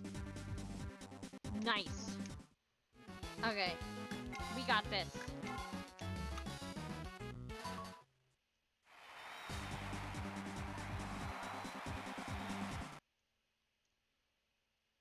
Save state. We got this.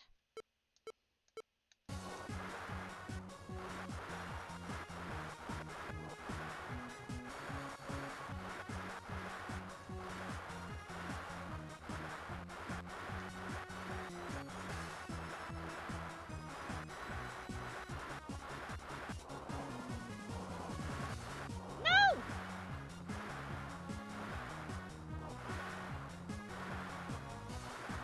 Ah! I already messed up. Nope. Load save state, load save state, load save state. I already messed it up! Ah!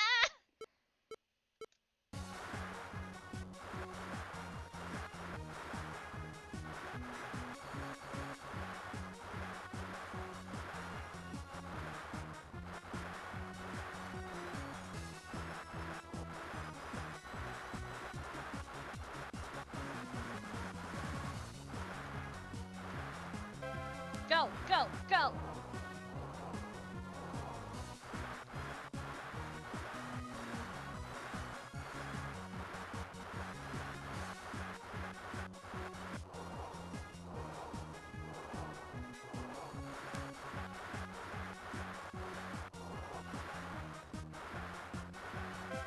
Mark cleared. Go, go, go.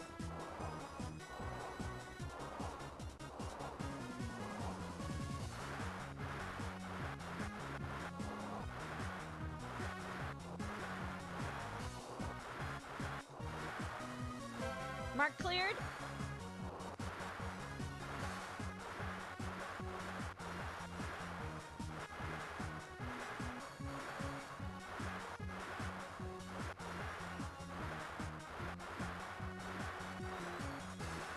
Almost there.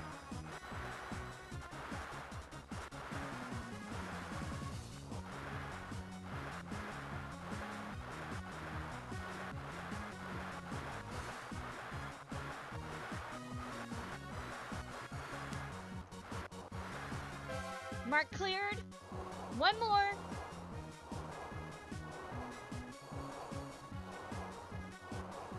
I see hams.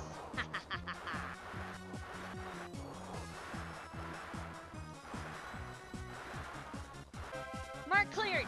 Finish line. Go, go, go.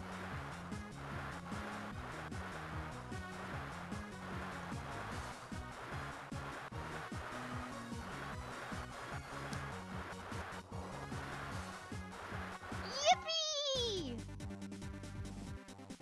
We did it!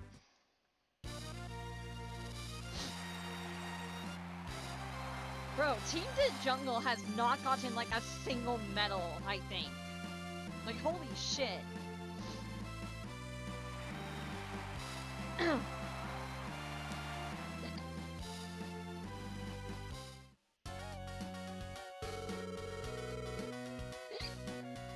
Yay! It's a gold medal time!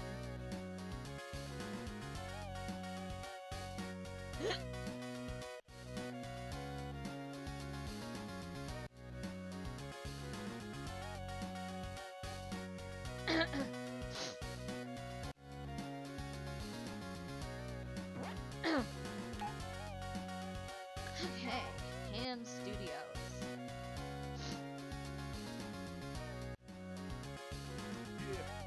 Hey, great job out there today, everyone. The costumes are selling out fast. Items this hot won't last long. The costumes are selling. Maybe I'll buy myself a safe.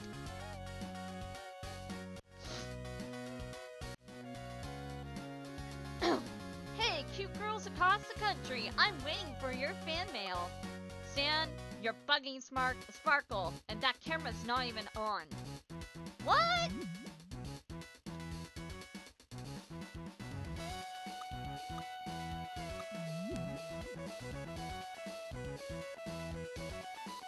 Phew! Being a sportscaster's tougher than I thought. It's actually work. What I really want to know is how much longer are those two going to be here?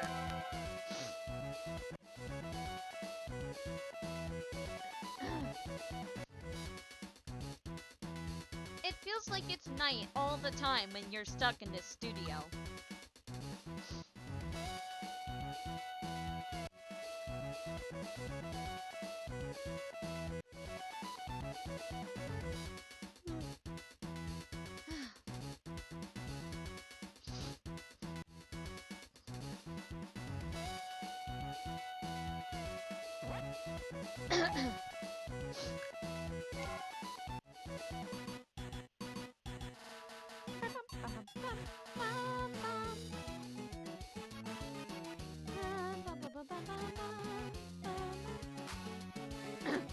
Everyone did well today. Good work. Dismissed. Goodbye. There they go. Ah! I need to eventually get a new controller for my PC because, oh my god, this one is driving me mad.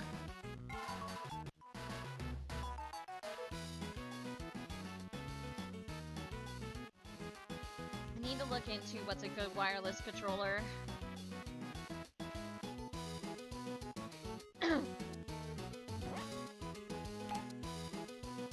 Wireless PC controller, save me, wireless PC controller.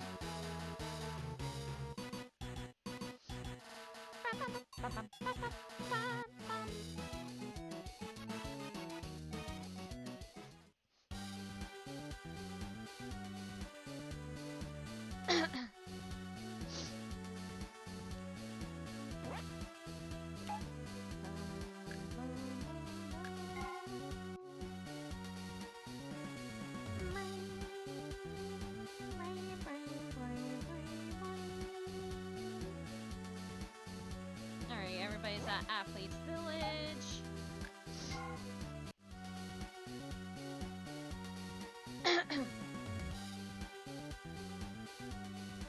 Everyone's gonna be in this event, right? We ought to rest.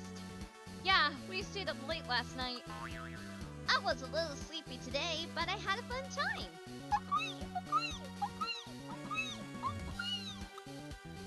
I'm sorry, Pashmina. I don't know what Penelope's saying. She said, let's do our best tomorrow. So cute. Penelope was my favorite Hamtaro character, and I could always mimic her Okui's pretty well. Oh well, but cheer up, Captain Hamstern.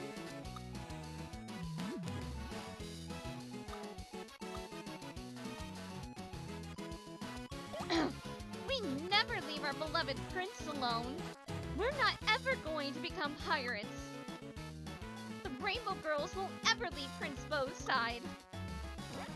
The pirates make my heart beat fast, but Prince Bo makes it beat faster.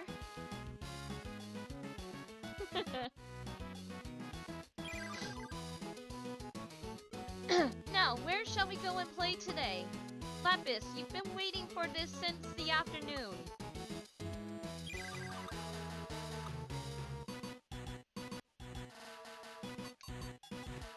Hey Leo, I get the feeling you and I are a lot alike.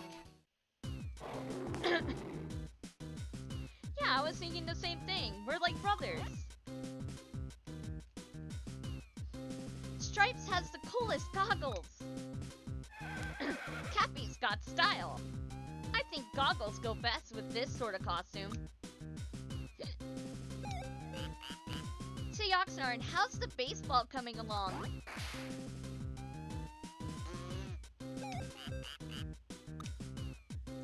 I'm not doing it. I won't do it.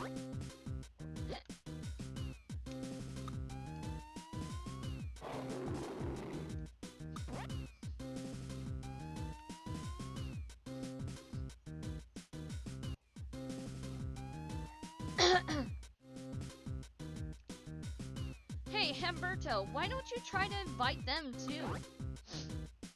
But if I talk too much, the captain will keyhole me. The captain's recruiting again. He just doesn't know when to quit. The captain might look scary, but he's really pretty nice deep inside.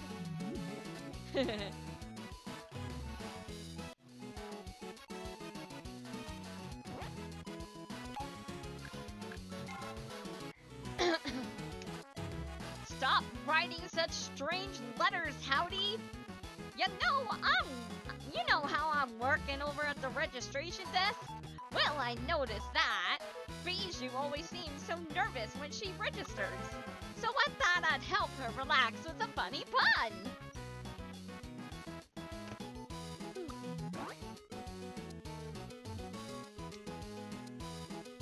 The Bow Bunch from Bow's back.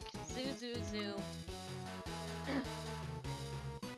Did Cappy finally find Stucky? Maybe I'll try to help him.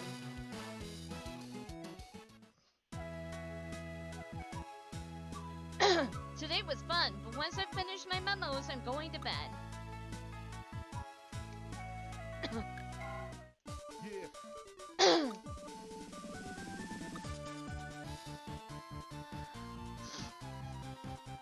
I'm here to give you an update on today's sports results. Even I was impressed by the display of teamwork.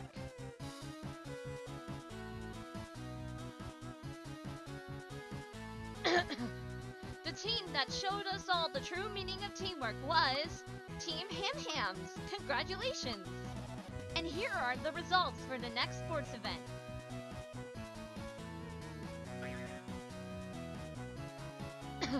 Archery made the audience as tense as a bowstring.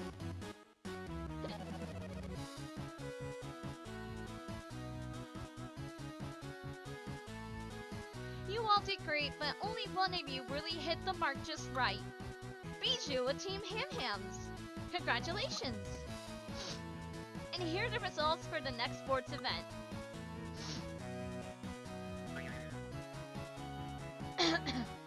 The winds can be fickle, but the winning team knew how to take control.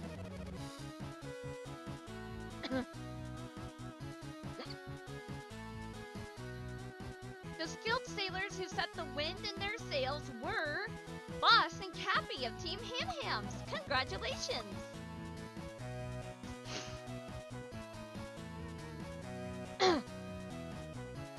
Push yourselves to the limit because tomorrow's another day. This has been another exciting sports update from Sparkle, the cutest reporter in the whole wide world. Mwah! Fantastic! Thanks for that update, Sparkle.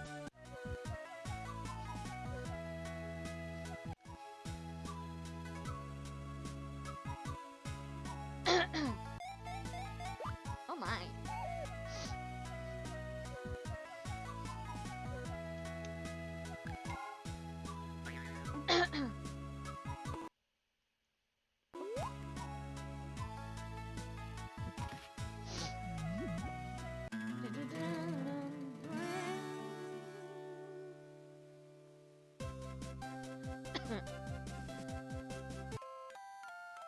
Good evening, I'm Crystal.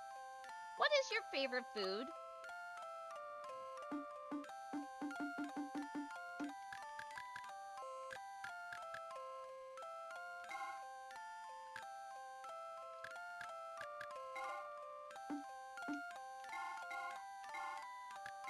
Eh?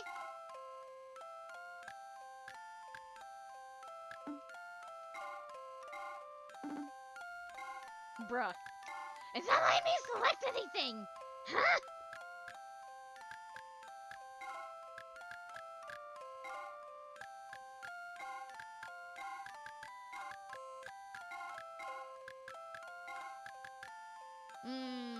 Actually.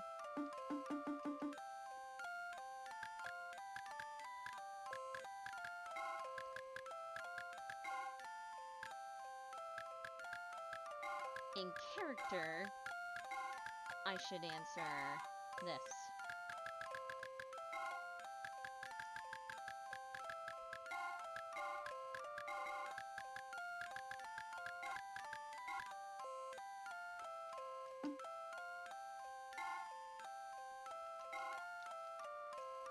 No.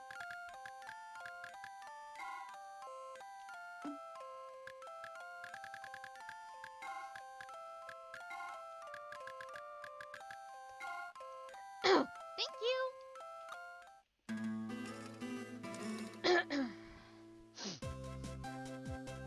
Let me tell you what's going on today.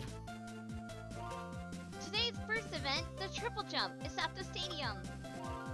Next up is synchronized swimming at the pool. Finally, the beach volleyball finals are at the beach. Get out there and do your best. Ow. Bijou, you ate too much. I heard everyone's at the stadium. I think I'll go too.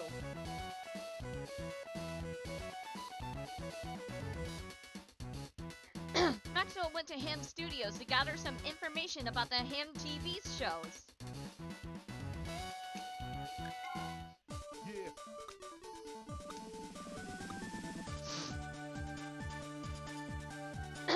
Today's tune comes from that salty sea ham captain, Hamstern. Life on the sea ain't no easy thing, but there's no life I'd rather have. Traveling the world, gathering treasures sounds alright to me.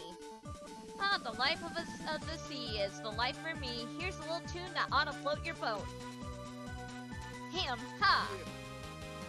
Come on, it's time to party.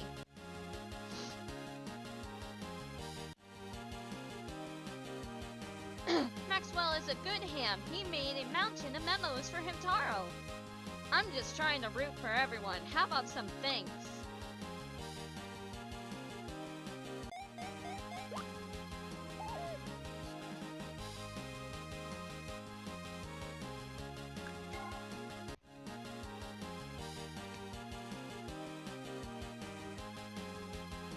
I'm going to make sure the clouds are ready for the event.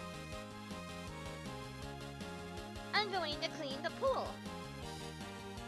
I'm going to check the temperature of the clouds. If anything happens, we ask our teacher, Professor Panda. We change the clouds to make sure that everything's all safe. Whee!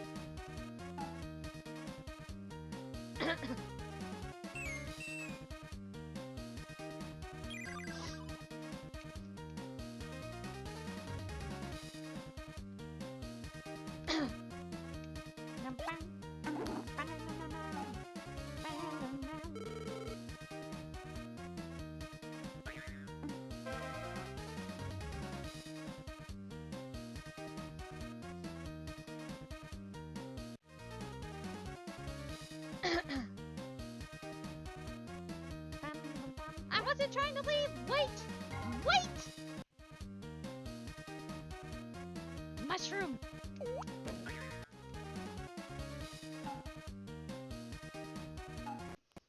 Ah!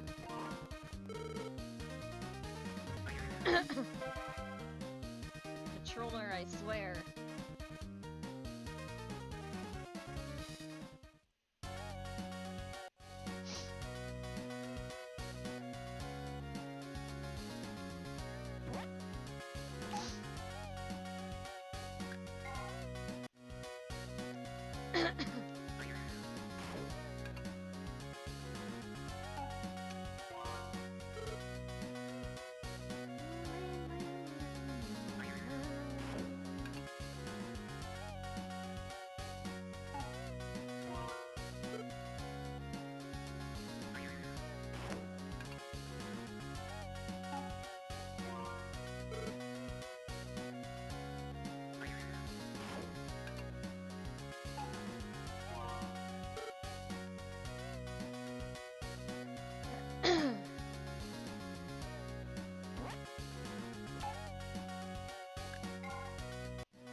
Penelope is just adorable.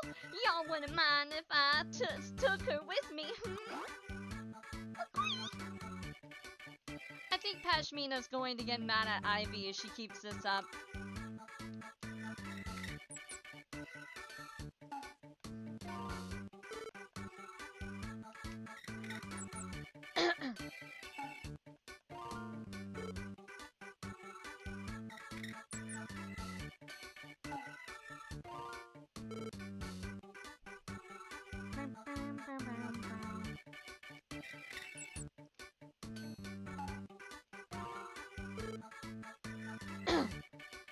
all such good friends now. I don't want the games to end.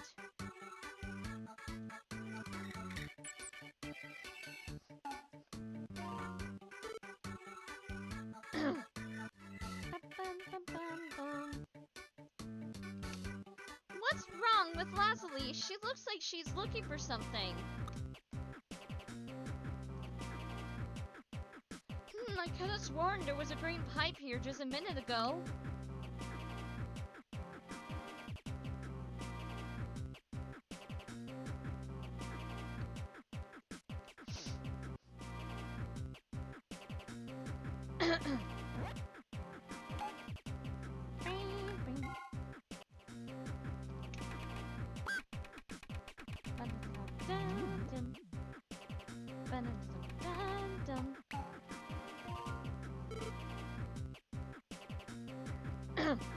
The captain's at the shore. He's out of control. He's out of my control.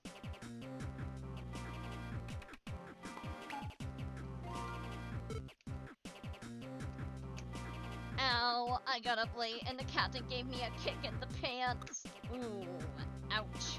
Your poor sunflower seeds. Oh my.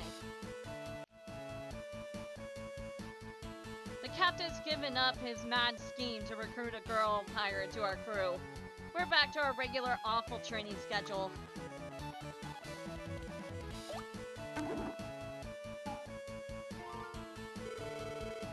He looks so mad.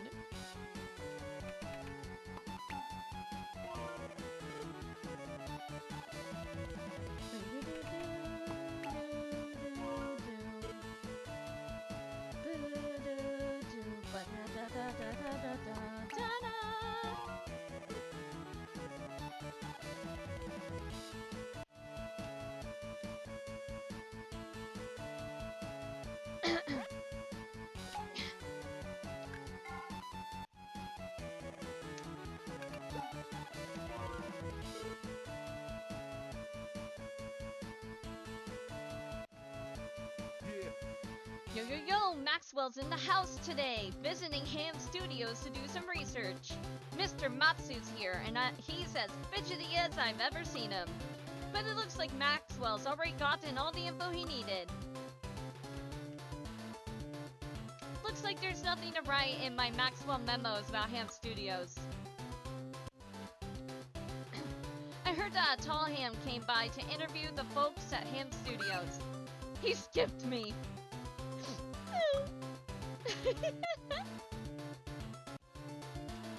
Oh, I do love that ham. But the more news reports he does, the more he sounds like Boss. Ew. I've decided to devote myself entirely to my important news work.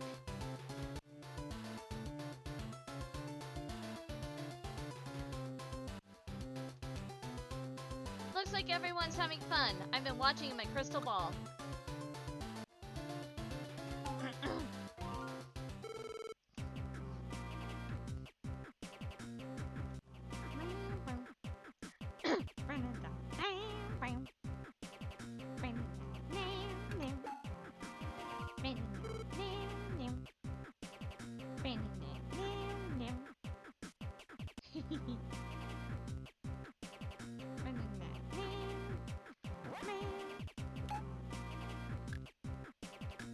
I believe the stadium is where it's at.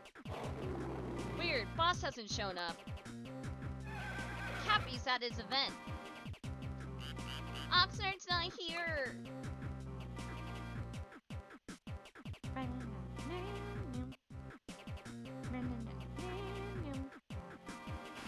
Ouch. Ouch.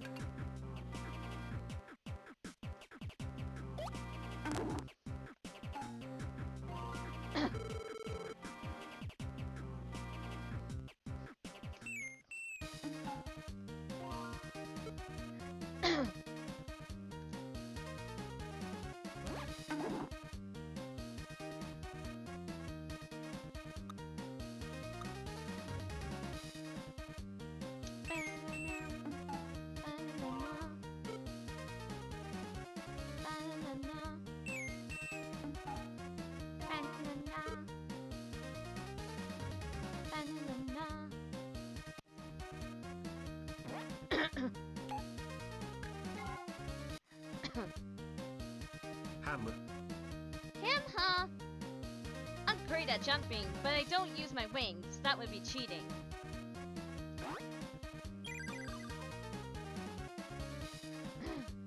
These here hamsters all look to be good jumpers. I'll do me best. I picked this rabbit outfit because rabbits can jump really well. But I chose the pink costume because pink bunnies are so cute.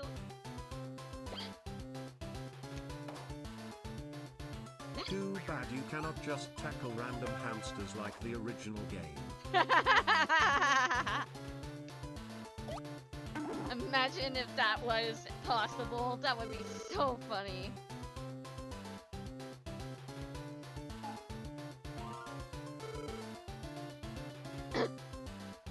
Manslaughter has been committed at the Ham Ham Games. A hamster tackled another hamster with too hard, and also they had a sword, so they stabbed them to death Making by all accident. hamsters angry except for Taro.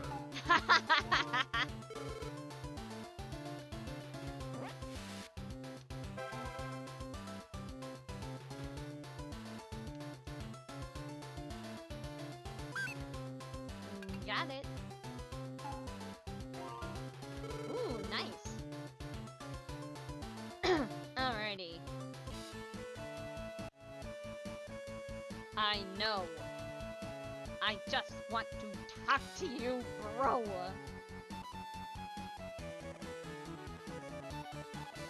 I could have sworn that this tree was a pipe. I guess it was a plant.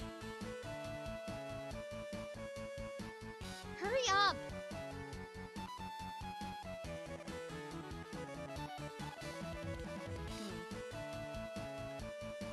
Angry or not, they're still cute.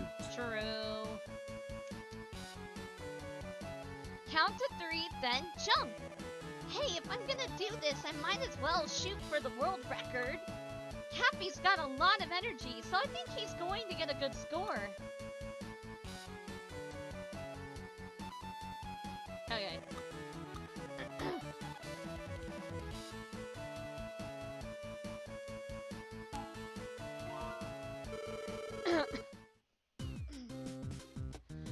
I bet Captain Hamstern's awfully busy. I just saw Captain Hamstern at the beach running dabba dabba fast. Dabba dabba fast. What the fuck? Well, howdy ho, it's time for the triple jump. Cappy! Set it to easy. Press A to start running. Press A when you reach the A symbols on the floor to increase your speed. Press B when you reach the white line. Time your landing with B, release B right before the gauge turns red.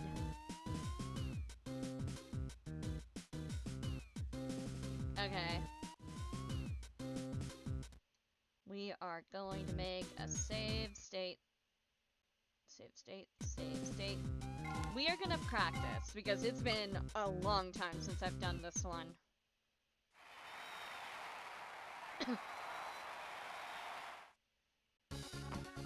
One, two, 3, 4, 5, 6, 7, 8.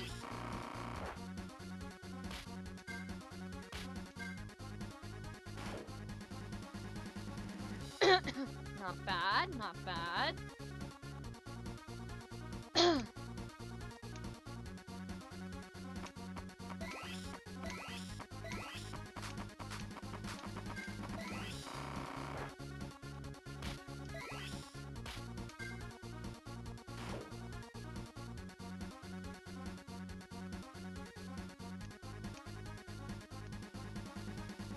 Okay.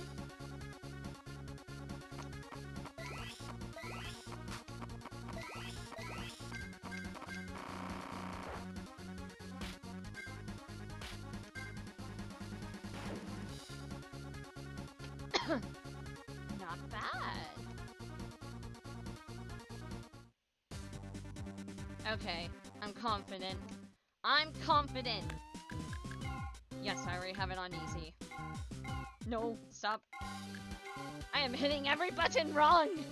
Ah!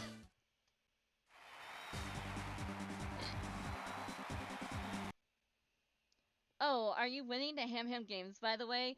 I've basically gotten a gold medal in everything. Also thanks to the save states, so I can redo. But yeah, I've basically gotten every single gold medal. So I'm winning the Ham Ham games. Like, it's honestly disgusting how overpowered I am for the Ham Ham games.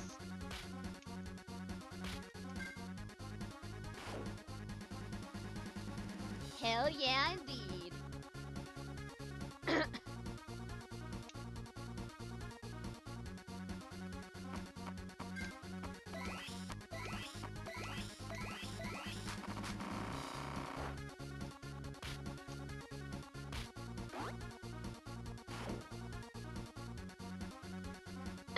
Not bad, not bad.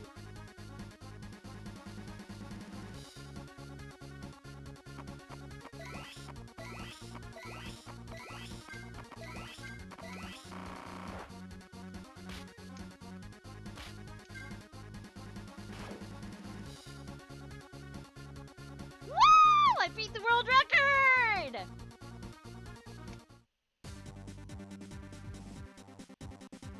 New record!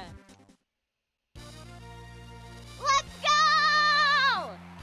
World record setter! World record setter! Ham Ham Games world record setter! Yeah! World record! That's the first time I've ever seen that. It's a new record! Incredible! Keep on breaking those records, everybody! Him ha! World record woo ow ayo. Woo! Yay, it's a gold medal time! Good job, Cappy. Synchronized swimming at the pool is next.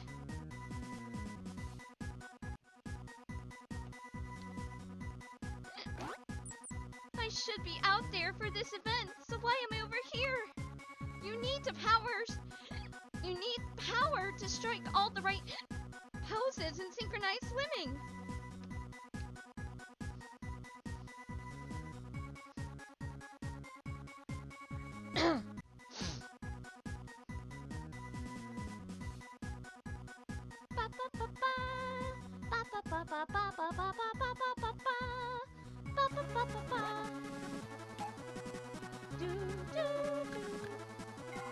Clubhouse.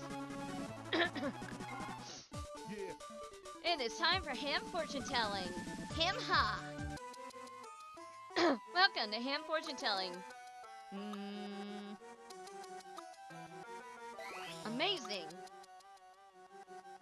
Well, it looks like someone's in for some average luck. You will find happiness at the stadium. Hey, how'd your horoscopes look, everybody?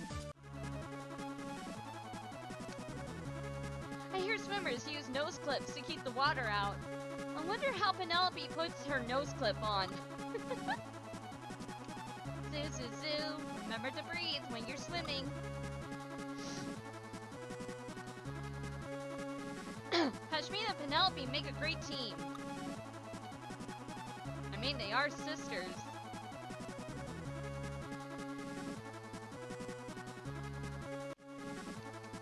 I wonder how they made the cloud pool. I think I'll ask Bo. Oh, Stan and the others said they would come by to cheer everyone on.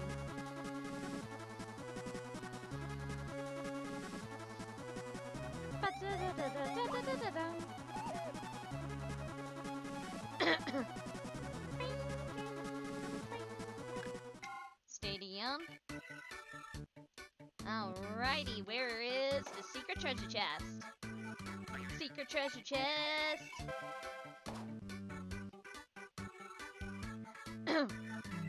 Rosie's sort of in a bad mood right now. She wants to be in this event, but she's only good at power events.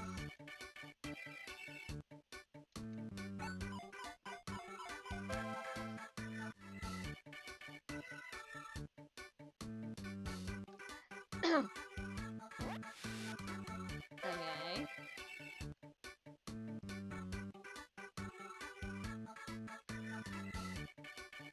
It said the stadium, didn't it?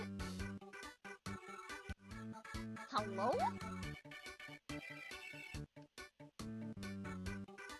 Ah, there it is. 45 seeds. Nice. Woohoo!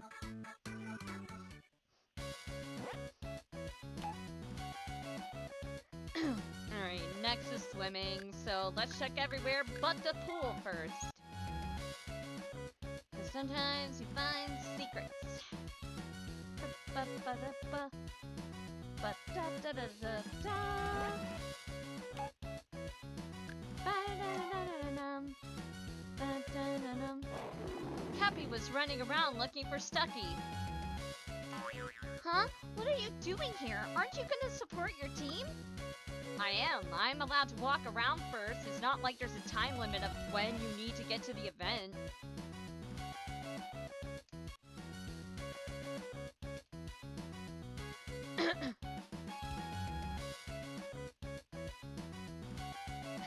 I heard that Cappy was looking for a green pipe, and I think I saw one. Stucky's a really dedicated hide-and-seeker, huh? He's been hiding since the first day of the tournament. I missed him again!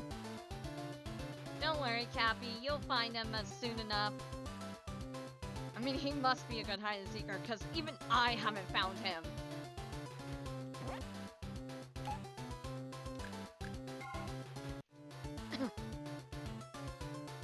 Beach volleyballs after synchronized swimming. We have so much to do. We have to pick up the rocks. We have to check the ball. We have to smooth out the sand.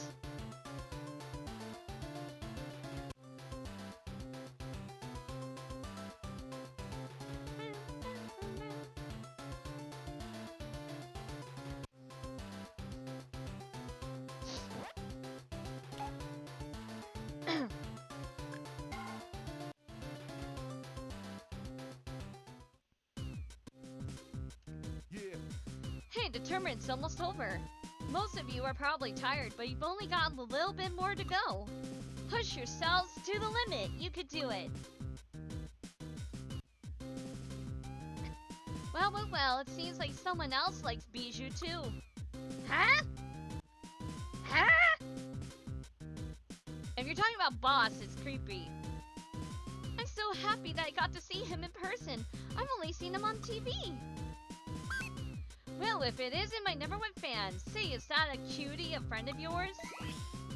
You can go, but feel free to bring her back again.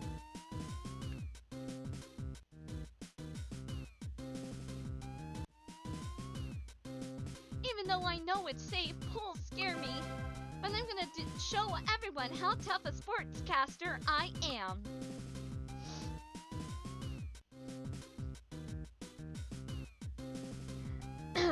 Did I already do this? Yes, I did.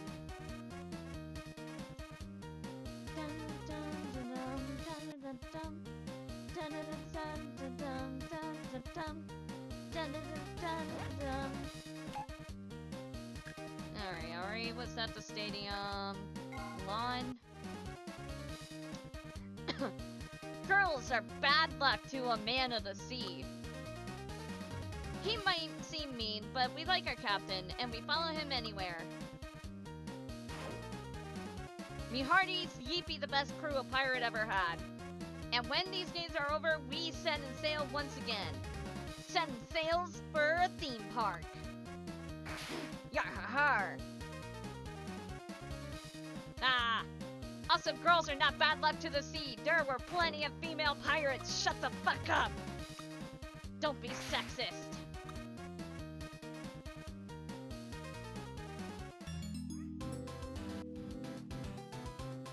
Oh! Arkness, thank you so much for the subscription! Welcome! Thank you for the tier 1 sub! I hope you enjoy your time here in the Mousetrap.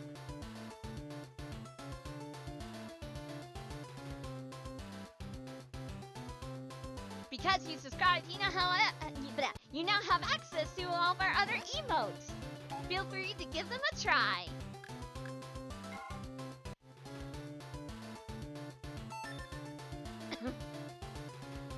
Synchronized swimming is all about teamwork and grace. If the Ham Hams weren't so talented, we wouldn't have a care in the world.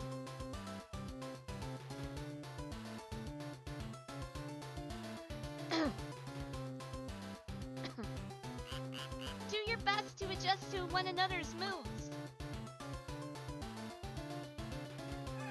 Our costumes will float on clouds, right? I mean, they're both fluffy.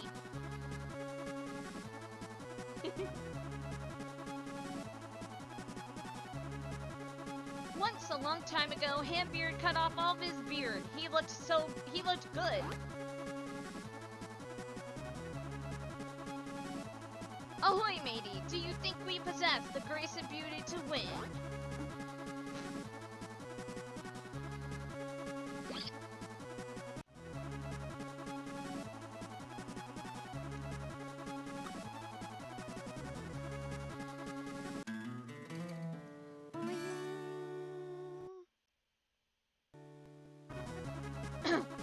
Howdy's in charge of registration. You can't just mirror your partner's moves. That won't fool us.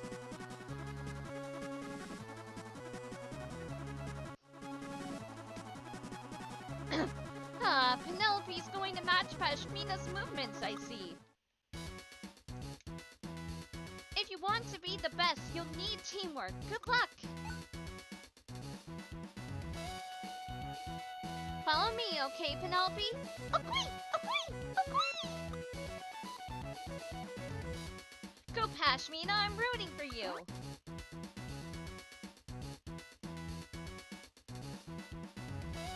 The synchronized swimming score is difficult to calculate. Your score is based on an average of 3 judges' scores, multiplied by 10. Why are you anime depressed?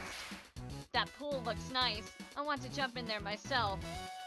Yeah, but you're not elegant or graceful, boss. Sorry.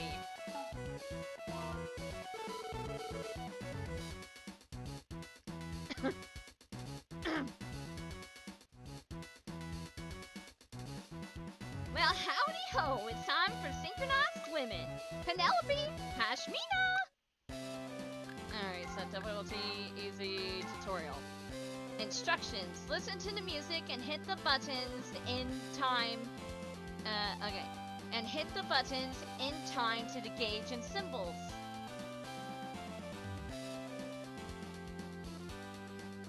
Underwater, when the yellow circle reaches the top of the gauge, press B.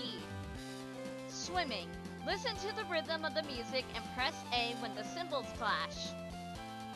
The highest score you can get is 100. We are definitely going to have to practice this a few times. So give me a second. Make a save state. Yes.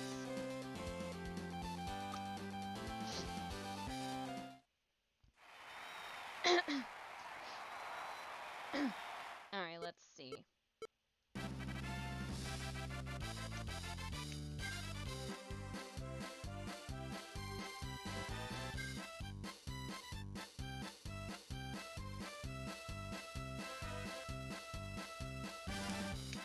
Oops.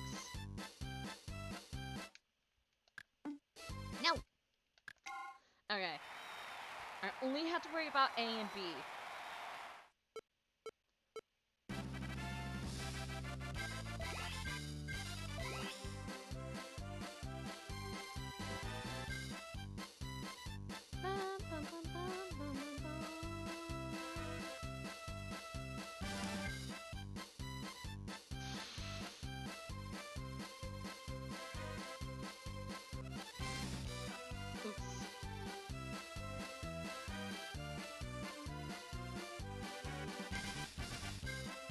Okay, yeah, I'm gonna have to practice this a few times.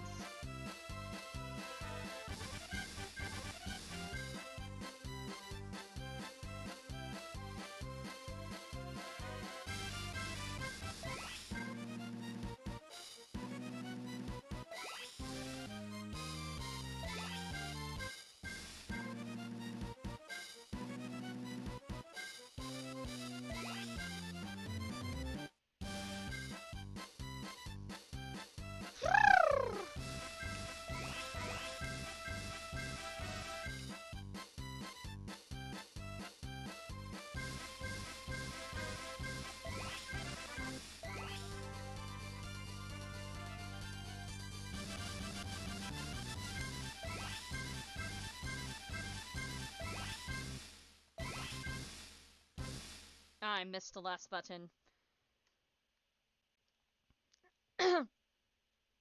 9. 9. 8.3. Not bad. 87.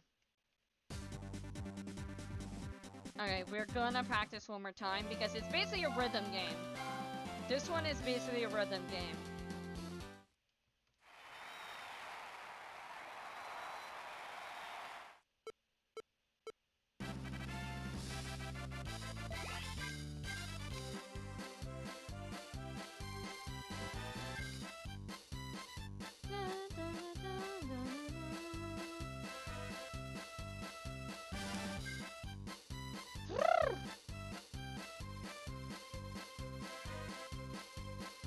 Symbols. B.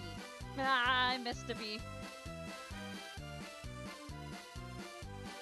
1.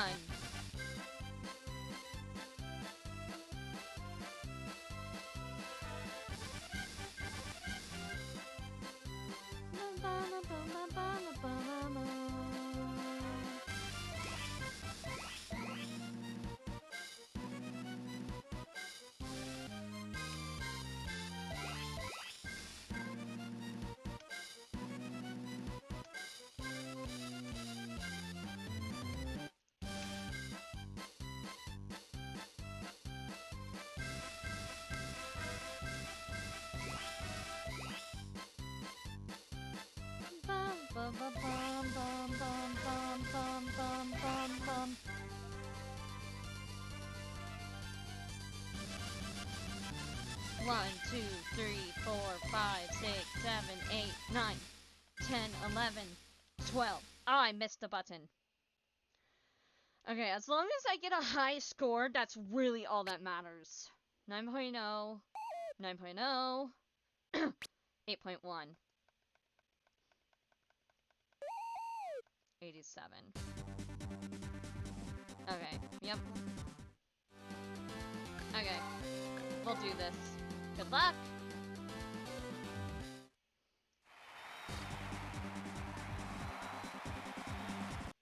Alright, we're gonna save. Alright, symbols and B. 1, 2, 3, 4, 5.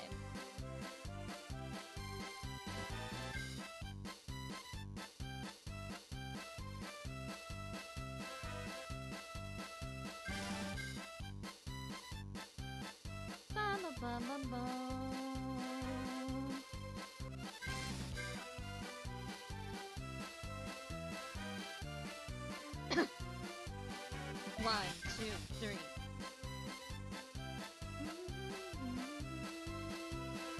1, 2, 3, 4, 5.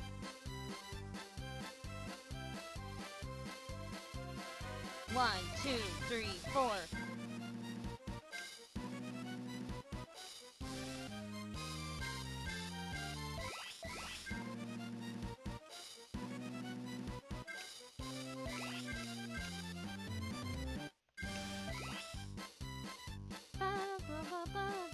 1, 2, 3, 4, 5, 6, 7, 8. 1, 2, 3, 4, 5, 6, 7, 8.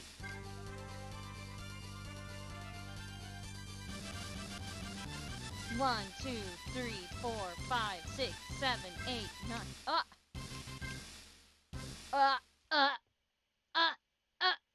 What the fuck? My button stopped working. Hello? Literally? Bitch! 1, 2, 3, 4, 5.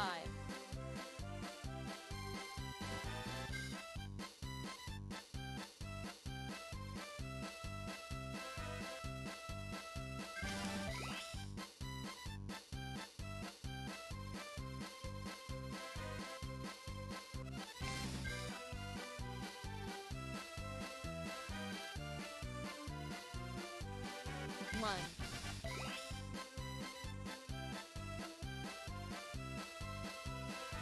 1, 2, 3, 4, 5.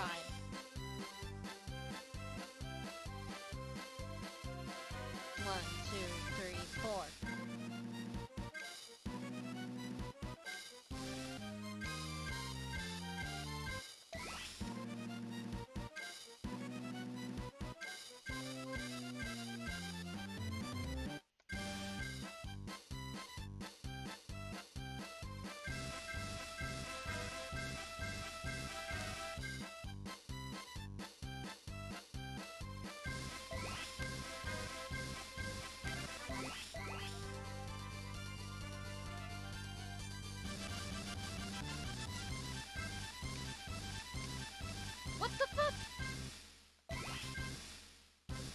it literally wasn't registering my button clicks. Why? Why? Give me a minute. Unplugging and replugging in.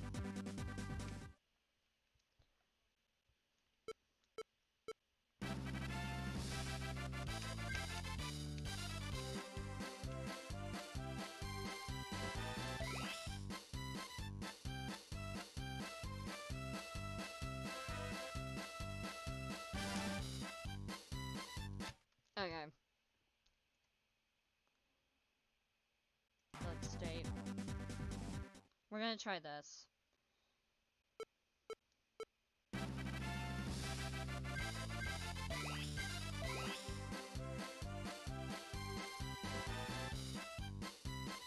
It literally... Stop!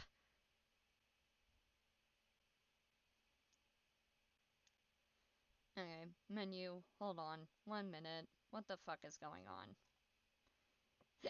Controls. No, no, no. Go back. Ow!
Bruh.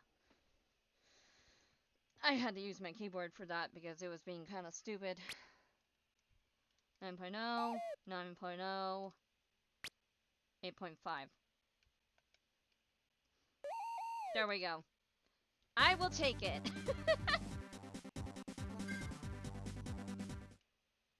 I just don't know why my A button was not functioning on my controller. Like, bro, this is what I mean. I need to replace this controller really bad. I would prefer to get a wireless one because I hate dealing with the wires because they get faulty after a while.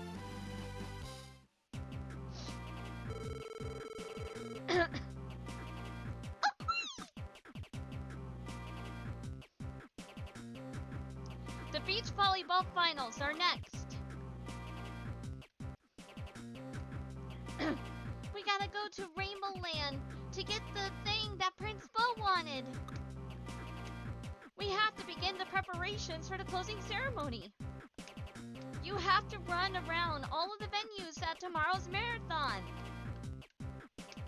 We have to prepare the championship flag.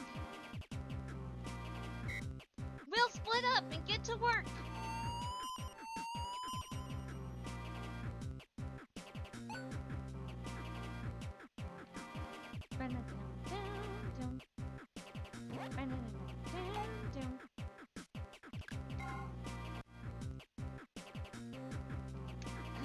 What's with the noise? I can't sleep with all this racket.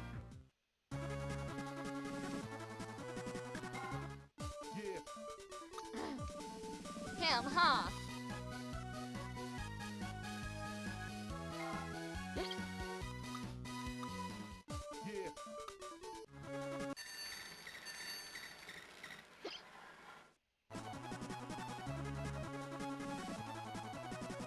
An original costume straight from Ham Shopping Network.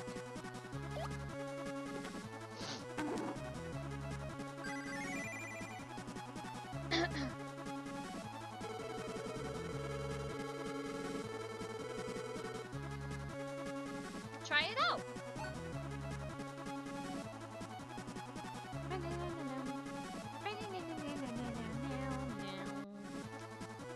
They're seeing who can get a better score. Don't bother them. Once Panda's finished, it's my turn. I'm not gonna lose. I'm in the middle of a game. Whoa! That was close.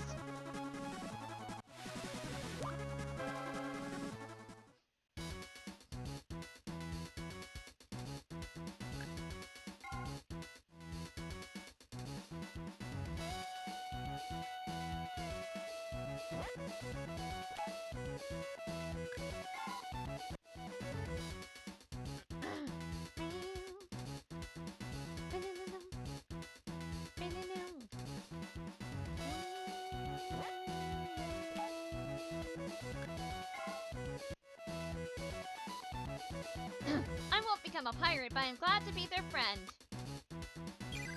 I'm curious to see why so many men are drawn to the sea. Perhaps they could sail me to a theme park. They've agreed to come out on a cruise with us sometime. That cubby, he knows what he's doing. We pirates do as we please. That's why we never rely on teamwork.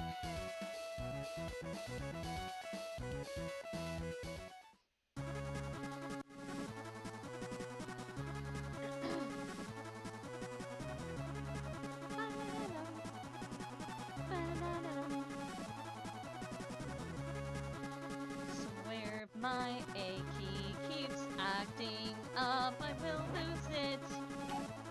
We'll lose it.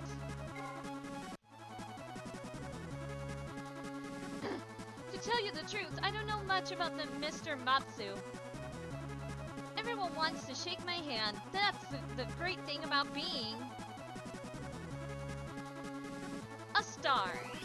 It's great to have my own fan club. I thought it'd be nice for a change to talk to everyone.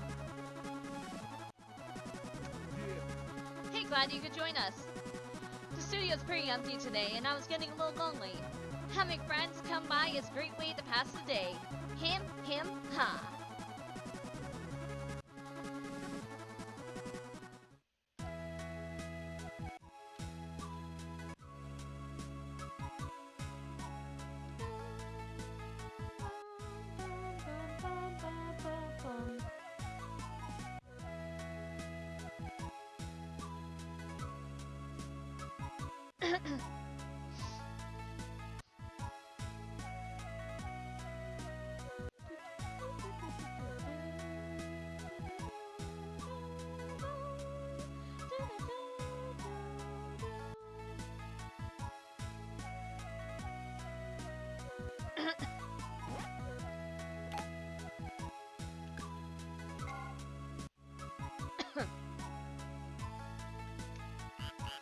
There are lots of cute hamsters in the glorious the Jungle Republic. Warts, let's go to the jungle. Let's go to right now.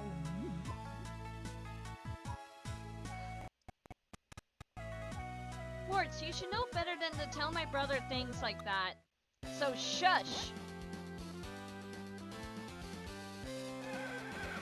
Team to Jungle's flag.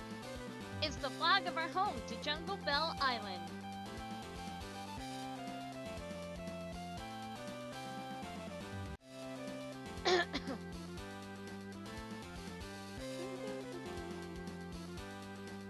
Whee!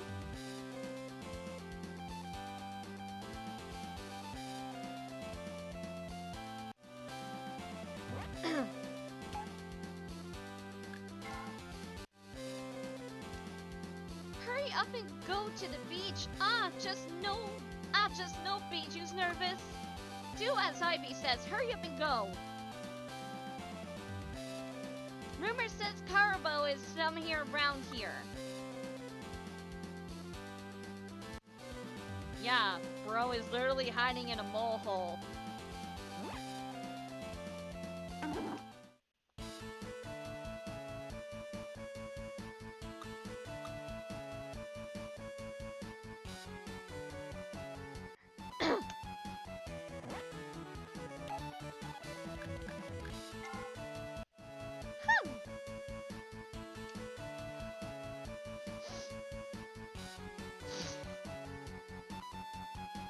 The captain's not good at this. He should try to follow me. Hambone, pay attention to your captain and follow me movements.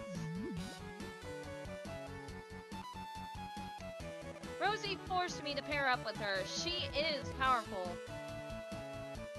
If Prince Bo and I were competing, we'd be the perfect team.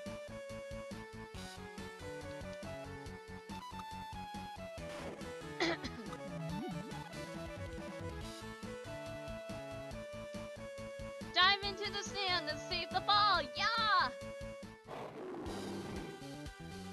Good times.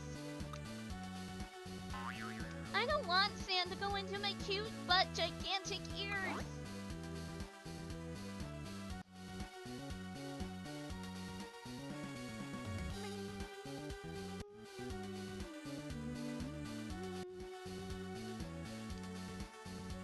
I understand.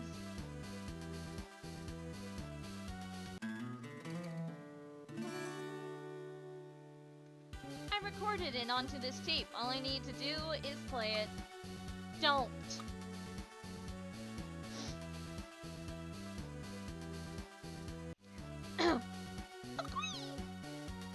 This is Biju's final event too. Good luck.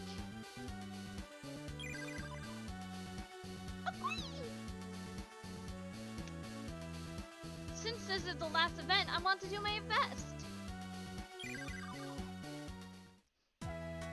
In beach volleyball, you have 3 chances to hit the ball over the net. The same team member cannot hit the ball twice in a row. Okay, I already know. Oh no. Make sure you help Biju.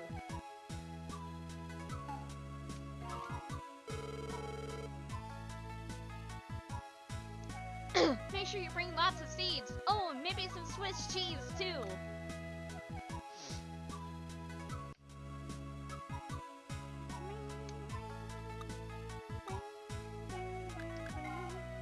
Easy. Once more, move with this. Toss the ball with A, aim to serve. When the ball comes towards you, hit A. Jump with B. Not jumping, press A to spike the ball, press B to feint. You can aim with that. Honestly, I think we'll be fine. Good luck. And if anything, I can make a save state.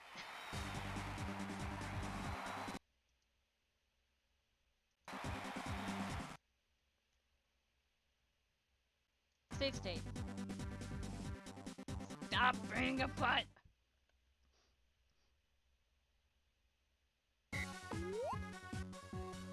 Nope. Wow. Woo!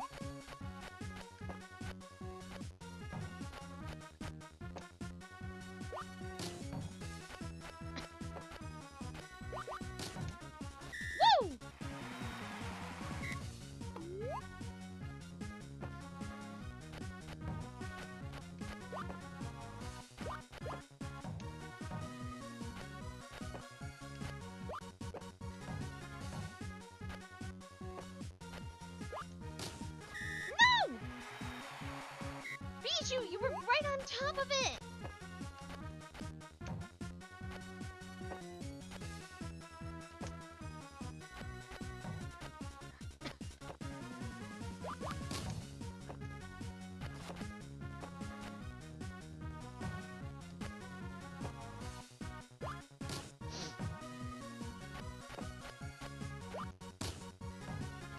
I keep forgetting the buttons.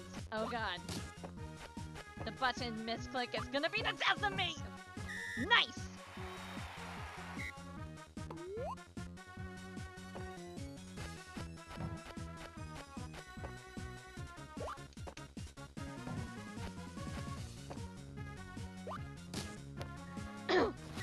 Nice! No! I've literally hit the button. What do you mean?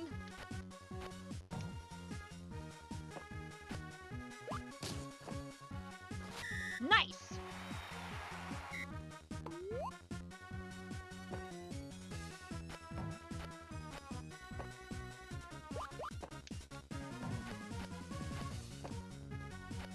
Come on, Bijou!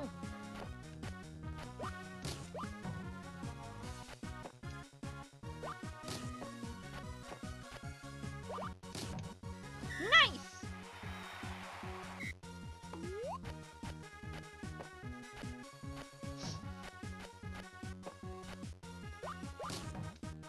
Nice! One more point! Let's go! Oh, I missed.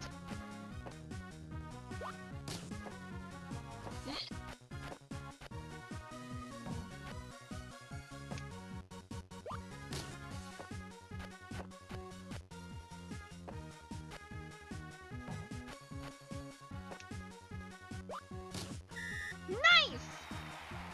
Good job! Team Ham Ham takes the goal!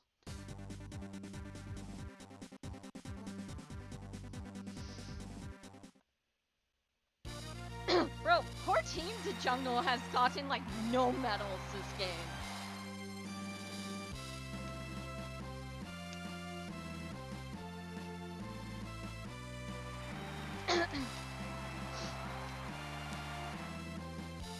Ba-bum, ba-bum.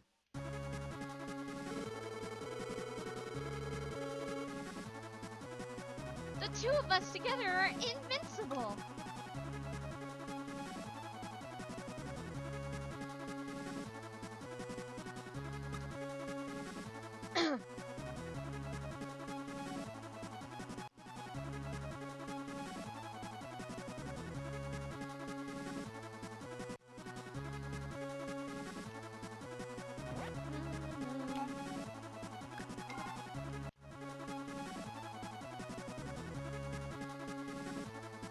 The Ham Ham games seem like they're ending so quickly, but at least now I've got more fans.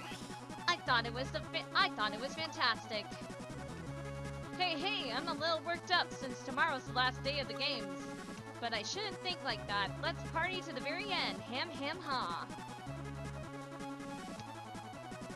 Now we all have to prepare for our trips home.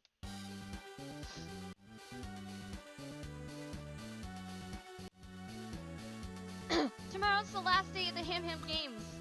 I want to be on the TV more often. TV!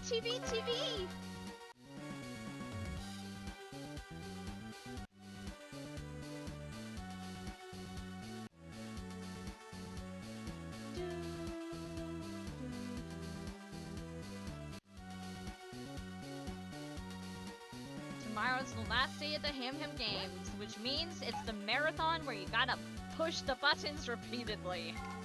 Oh god.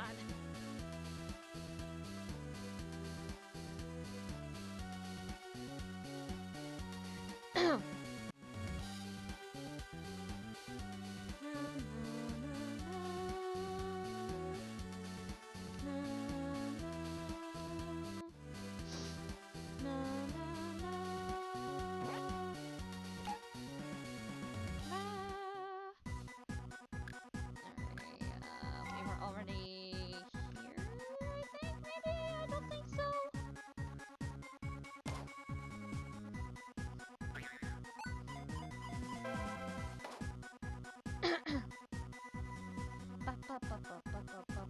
We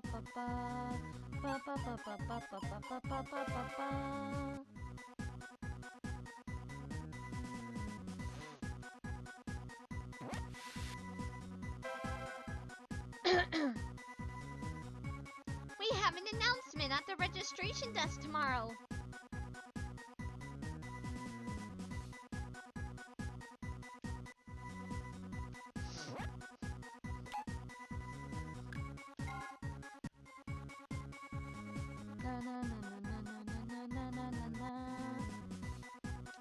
Okay.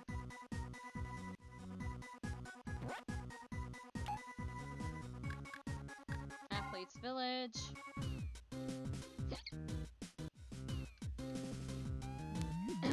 I didn't know I was working for free. Howdy looks like something really surprised him. Don't worry, Howdy. It was kind of you to volunteer. That's right, Howdy. Good for you. Only one more event to go, Howdy. If I get any leftover seeds, I'll give them to you.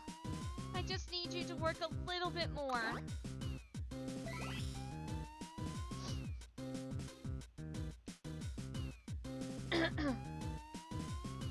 Why are all you in Team DeJungle's room? Like, hello? Couldn't this be talked about in the Ham's room?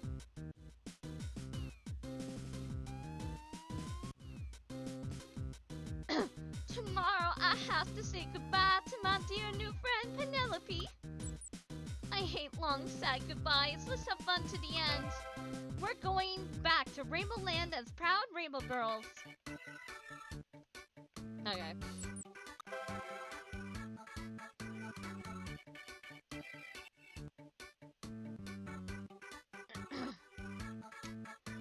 Tomorrow will be the last day of the Ham Games.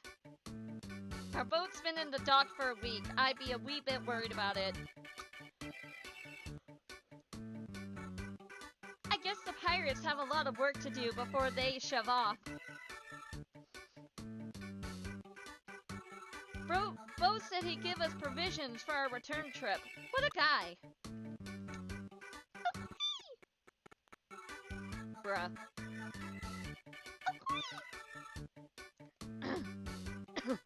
Penelope, Bichu, how about we join them on a cruise one day?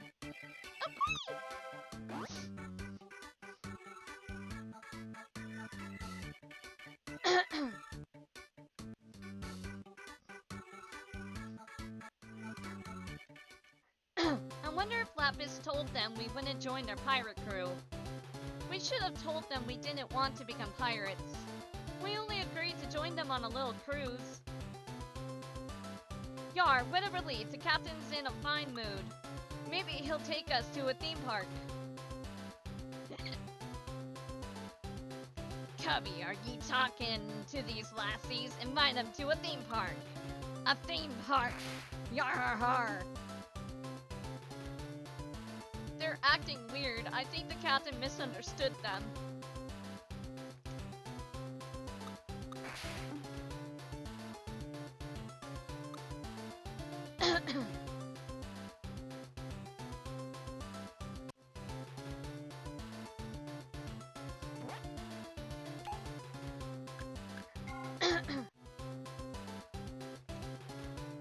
And your clubhouse was a place of interest in the Jungle Bell travel guide. Ah, so this is the famous snoozer. Look, he's sleeping. I'm awake. We decided to stop by the clubhouse before we go back to the island. After all, tonight's the last night of the Ham Games.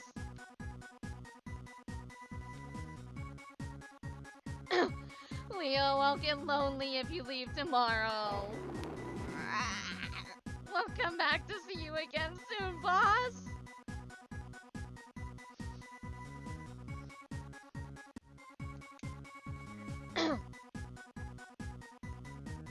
Hey, Oxnard! What is it, Wartsy? This is where everyone lives, right? That's right. It's a fun place. Oh my god. So where's your barn, Mr. Moo Cow? He's not a cow.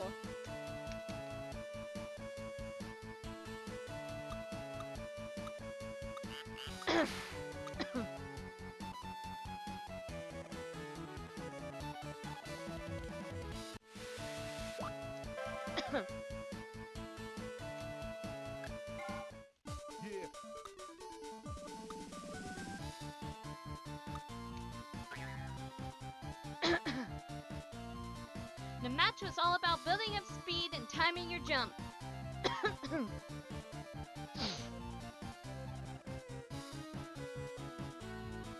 The athlete with the best jump was Cappy of Team Ham Hams. Wow! It's a new world record! Congratulations! And here are the results from the next sports event.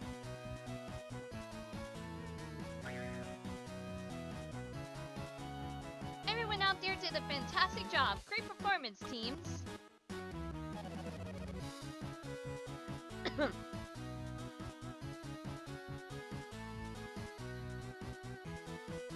The two swimmers who were in sync and didn't stink were Penelope and Pashmina of Team Ham Hams. And here are the results for the last sports event.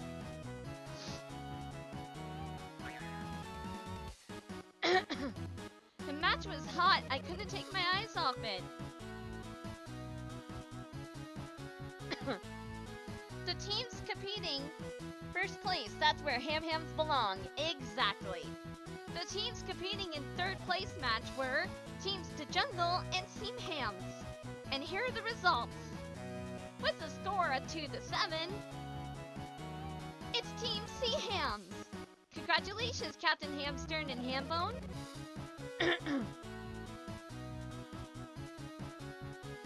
The teams competing in the finals were Team Ham Hams and Rainbow. And here are the results. With a score of 7-3, Team Ham Hams wins the gold.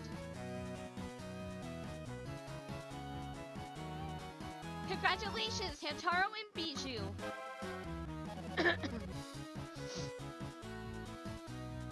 Push yourselves to the limit, because tomorrow's another day.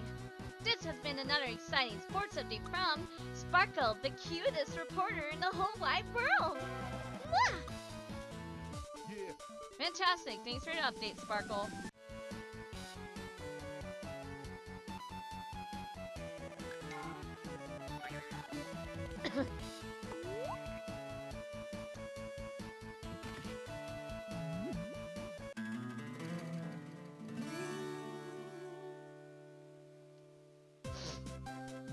Yeah, look at this. Port the jungle, man. Holy crap.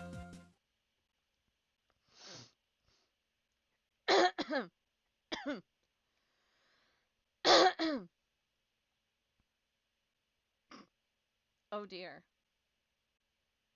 Oxnard, no.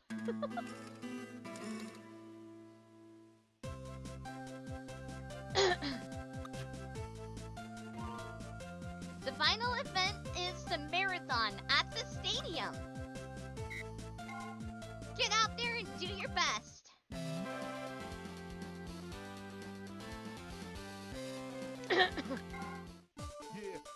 Hey, thanks for watching. Camera Quest is starting now. Next song, jump to the top of the charts to become an overnight hit. Him? Ha! Come on, it's time to party.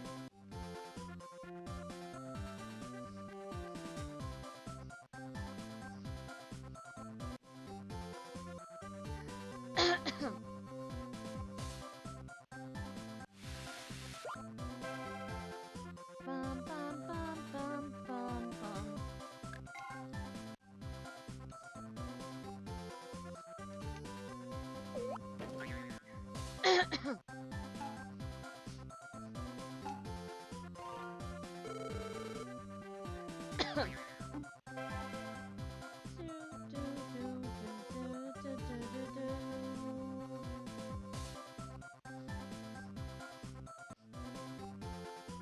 But yeah, like, damn, Team to Jungle got, like, no medals, period. Holy fudge. That is so sad, like, genuinely.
Damn, everybody's at the stadium. Nobody wants to talk? That is sad.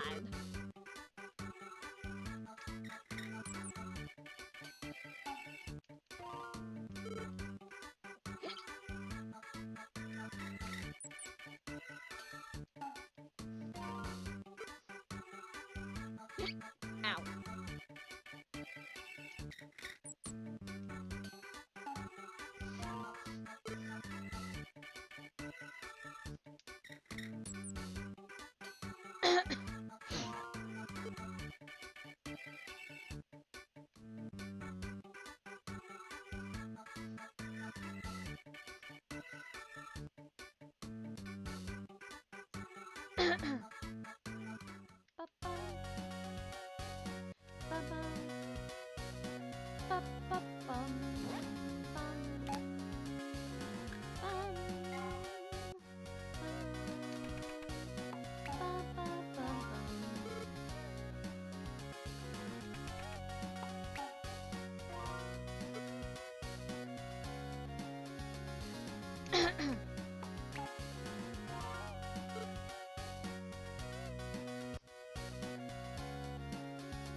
It's almost the last sports event. We're rooting for you.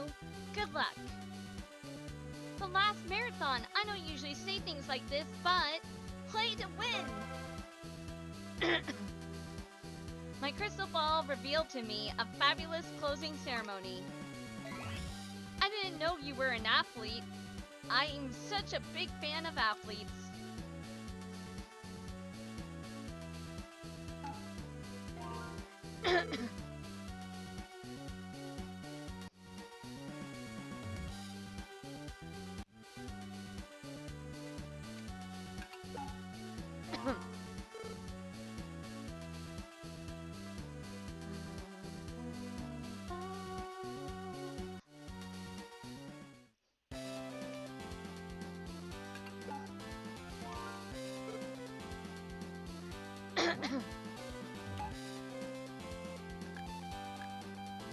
Save the stadium for last.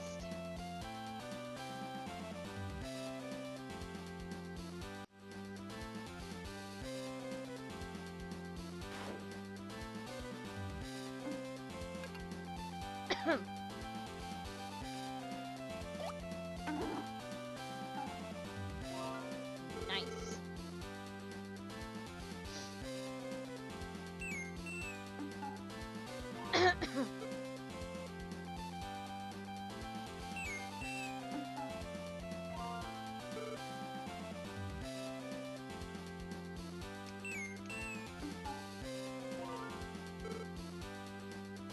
Stupid a carrot hamster took away a molehole.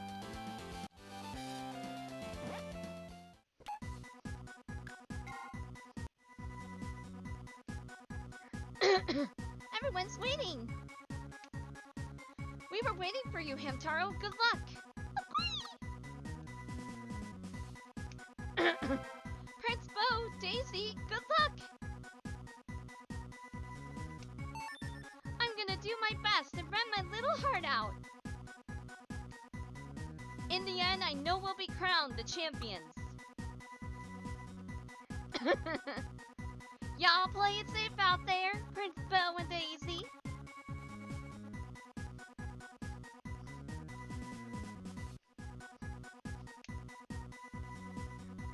Yar har har!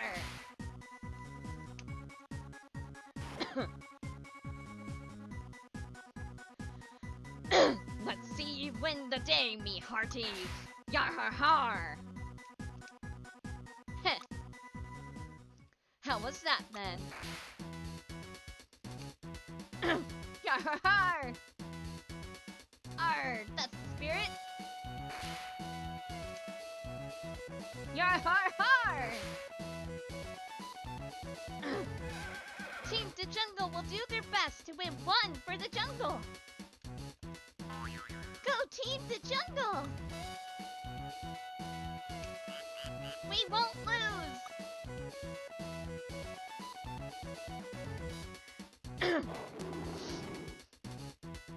Alright, let's do our best!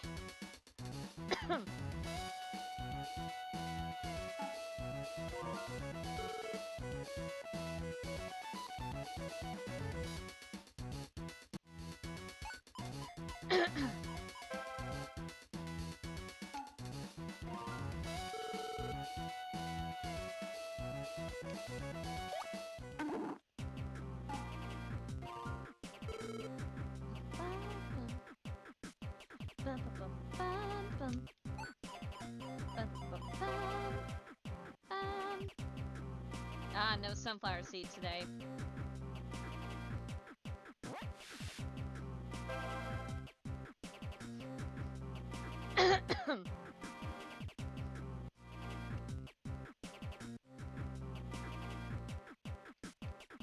La la la, la la la, la la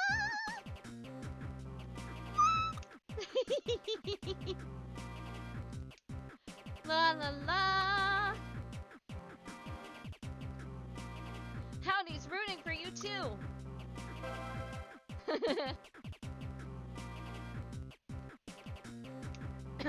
Good luck, Ham Hams. Don't lose, Ham Hams.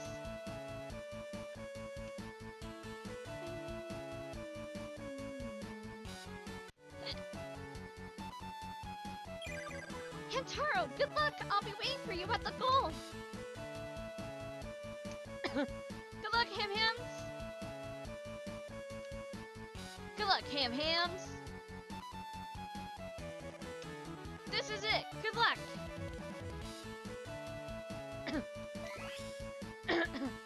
If you get tired, just look at the buildings they built and relax.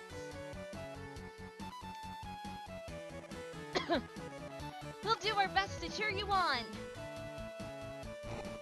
We're counting on you, Hamtaro. Go, Oxnard. Good luck, Hamtaro, Oxnard. I've been waiting for you, Hamtaro. I'm prepared.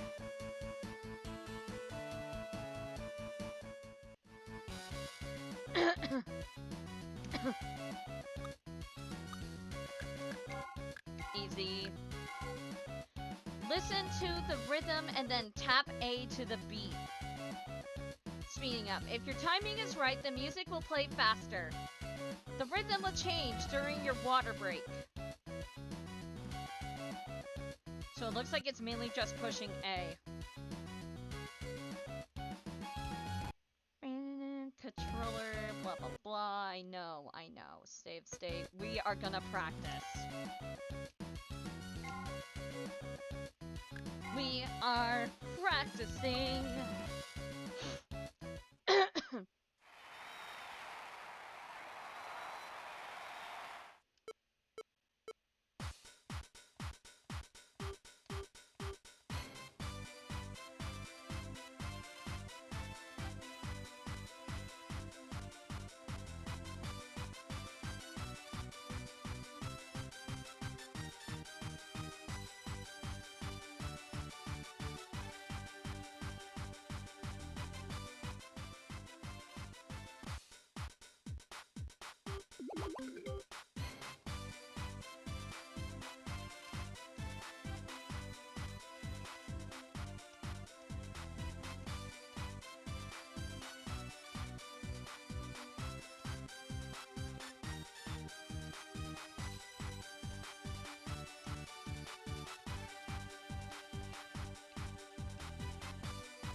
Okay.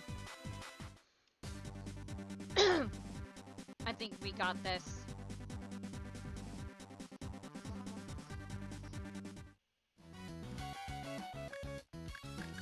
And I already set it to easy. Yes. Good luck!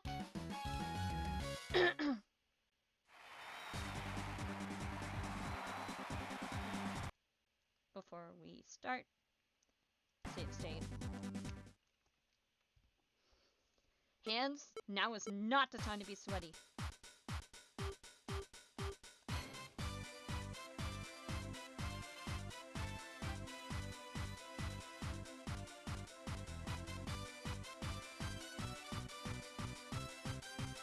Go Hamtaro go. Go Hamtaro!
Holy shit, please.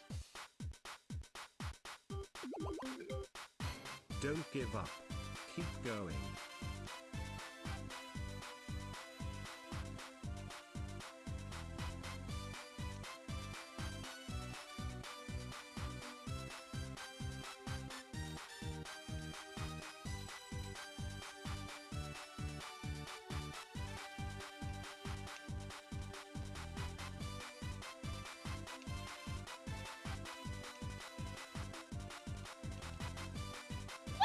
Woo! We did it! Let's go! We won every single gold medal! Woo!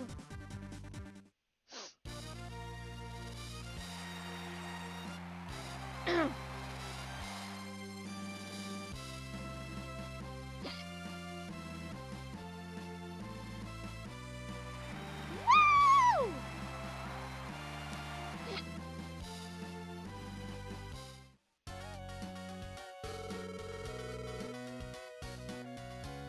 Oh, I just knew you'd win, Hamtaro!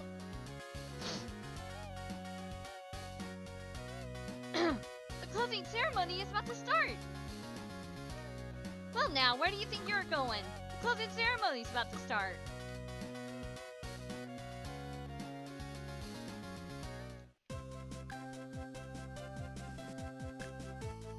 We're not quitting.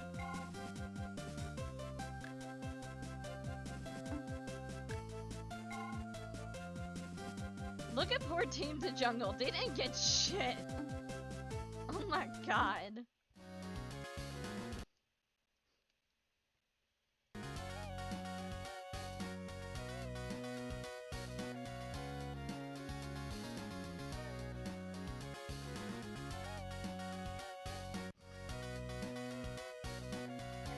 Line up, Bull Bunch. Is everyone here? Bull Bunch, roll call. Number. Oh. 0, 1, 2, 3, 4, 5. 5. Wait a minute. Is someone missing?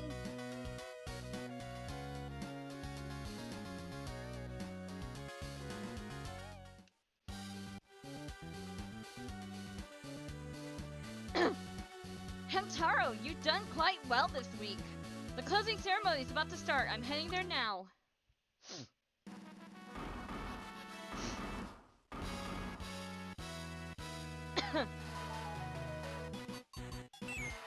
Ham-ha! Good job, gang. Now it's time to announce the winning team. The team with the most gold medals is...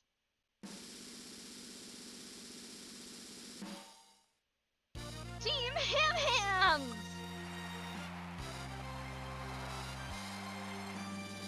Well done, congratulations! And thanks to those who participated and gave their support. Thank you! Let's all do this again and have fun! See you again in the next tournament! Bye-bye!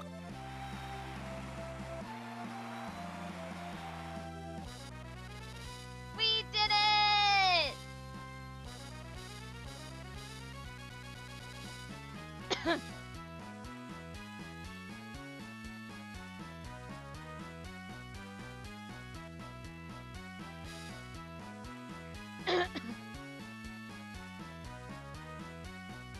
And that, ladies and gentlemen and non-binary folks, was Hamtaro, the Ham Ham Games. It was so much fun, and I'm glad you all enjoyed it as much as I did.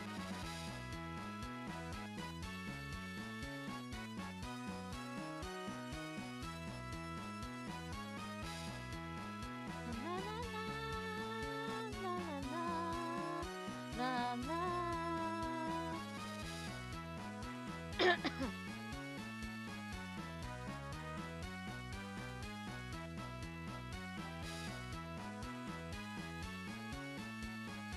Da, da, da, da, da, da, da.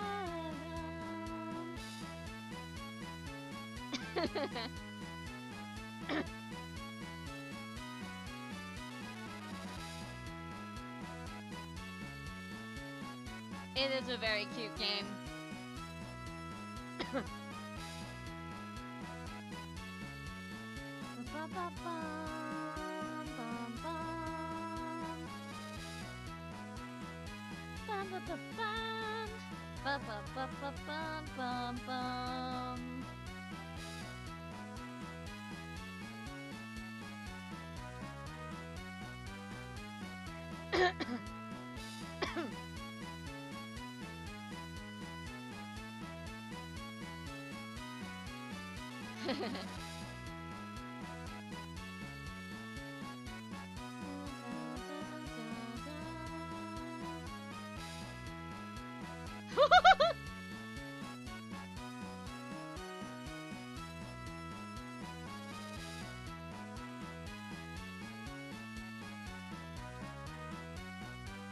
Poor Handbeard.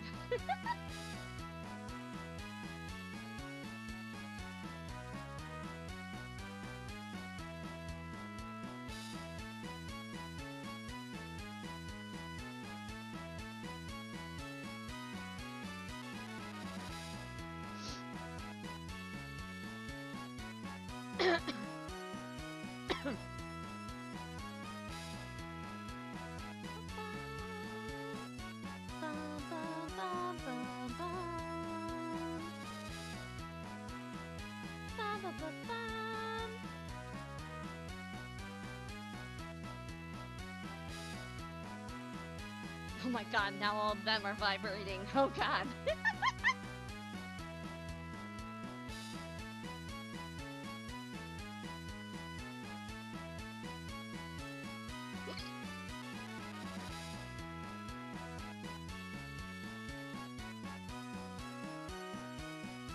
First Hamtaro was vibrating, now they're all vibrating. Oh god. Thanks, Super Mario Club.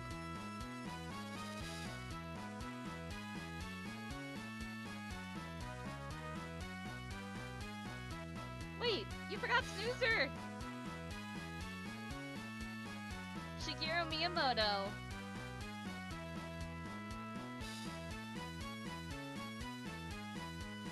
Tetsuo Mizuno. Satoru Iwata.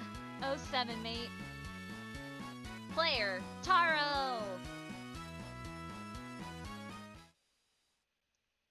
Copyrights of Hamtaro, original characters, basic concepts reserved.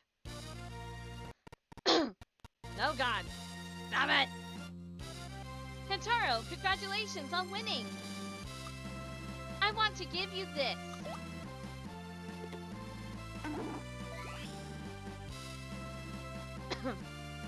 Congratulations, Hamtaro! That's called a Hamigo card file. You can put 50 Hamigo cards in it. Hamigo cards are a symbol of friendship. Trying to get one from everyone. And if and only if you can get all the others, I'll give you mine too. Well, it's up to you now. Good luck getting all those cards.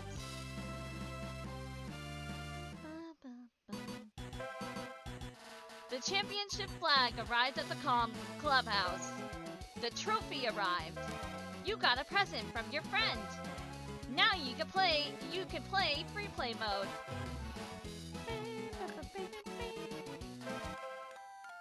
Costume. Oh my gosh, that's so cute. Dog, monkey, pheasant, sheep, raccoon, withered tree, ant, scallop, ladybug, eagle, cactus, apple, starfish. I want to be a treasure chest.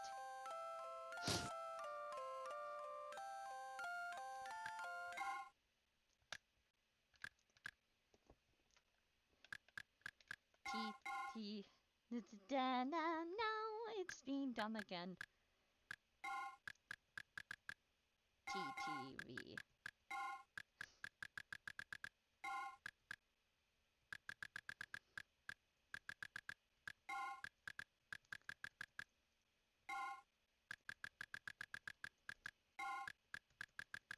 Tay.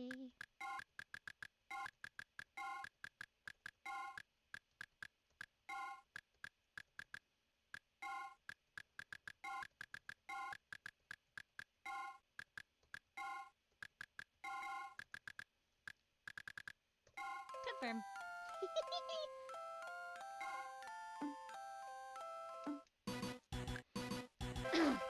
cards.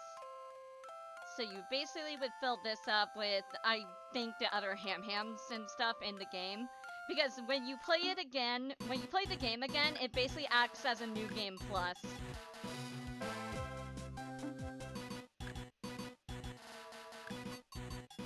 Alrighty. But that, everyone, was Ham Ham Games. It is definitely a very fun and nostalgic game. I grew up playing that. I played previously when I was Phantom, past life. I played Ham Hams Unite and Ham Ham Heartbreak on here, and it was a lot of fun. So I thought for April Fool's Day it would have been fun for Taro to play Ham Ham Games, and since it was a bit long, I finished it up for Taro today. But yeah, it was a lot of fun, and I hope you all enjoyed it too. It's a very fun game. Obviously you can't buy it nowadays because it was a Game Boy Advance game, but that's why emulators exist. Get it emulated. Do it. Do it. It's a lot of fun. Anyway, we're gonna see who we could potentially raid to help make someone's day a little brighter. Give me a minute to see who I could potentially find. Do do do do do do do do do do do. Do do do do do do do do do do. Do do do do do do do do do. Ba da da da da da ba da da da da. Look at the VTuber tag because nothing's popping up. Search from low to high, yes, to spread some love. Da da da da da da da da da da da da da da da da ba ba da da dum. Alright, let's see. Give me a minute. Do do do do do.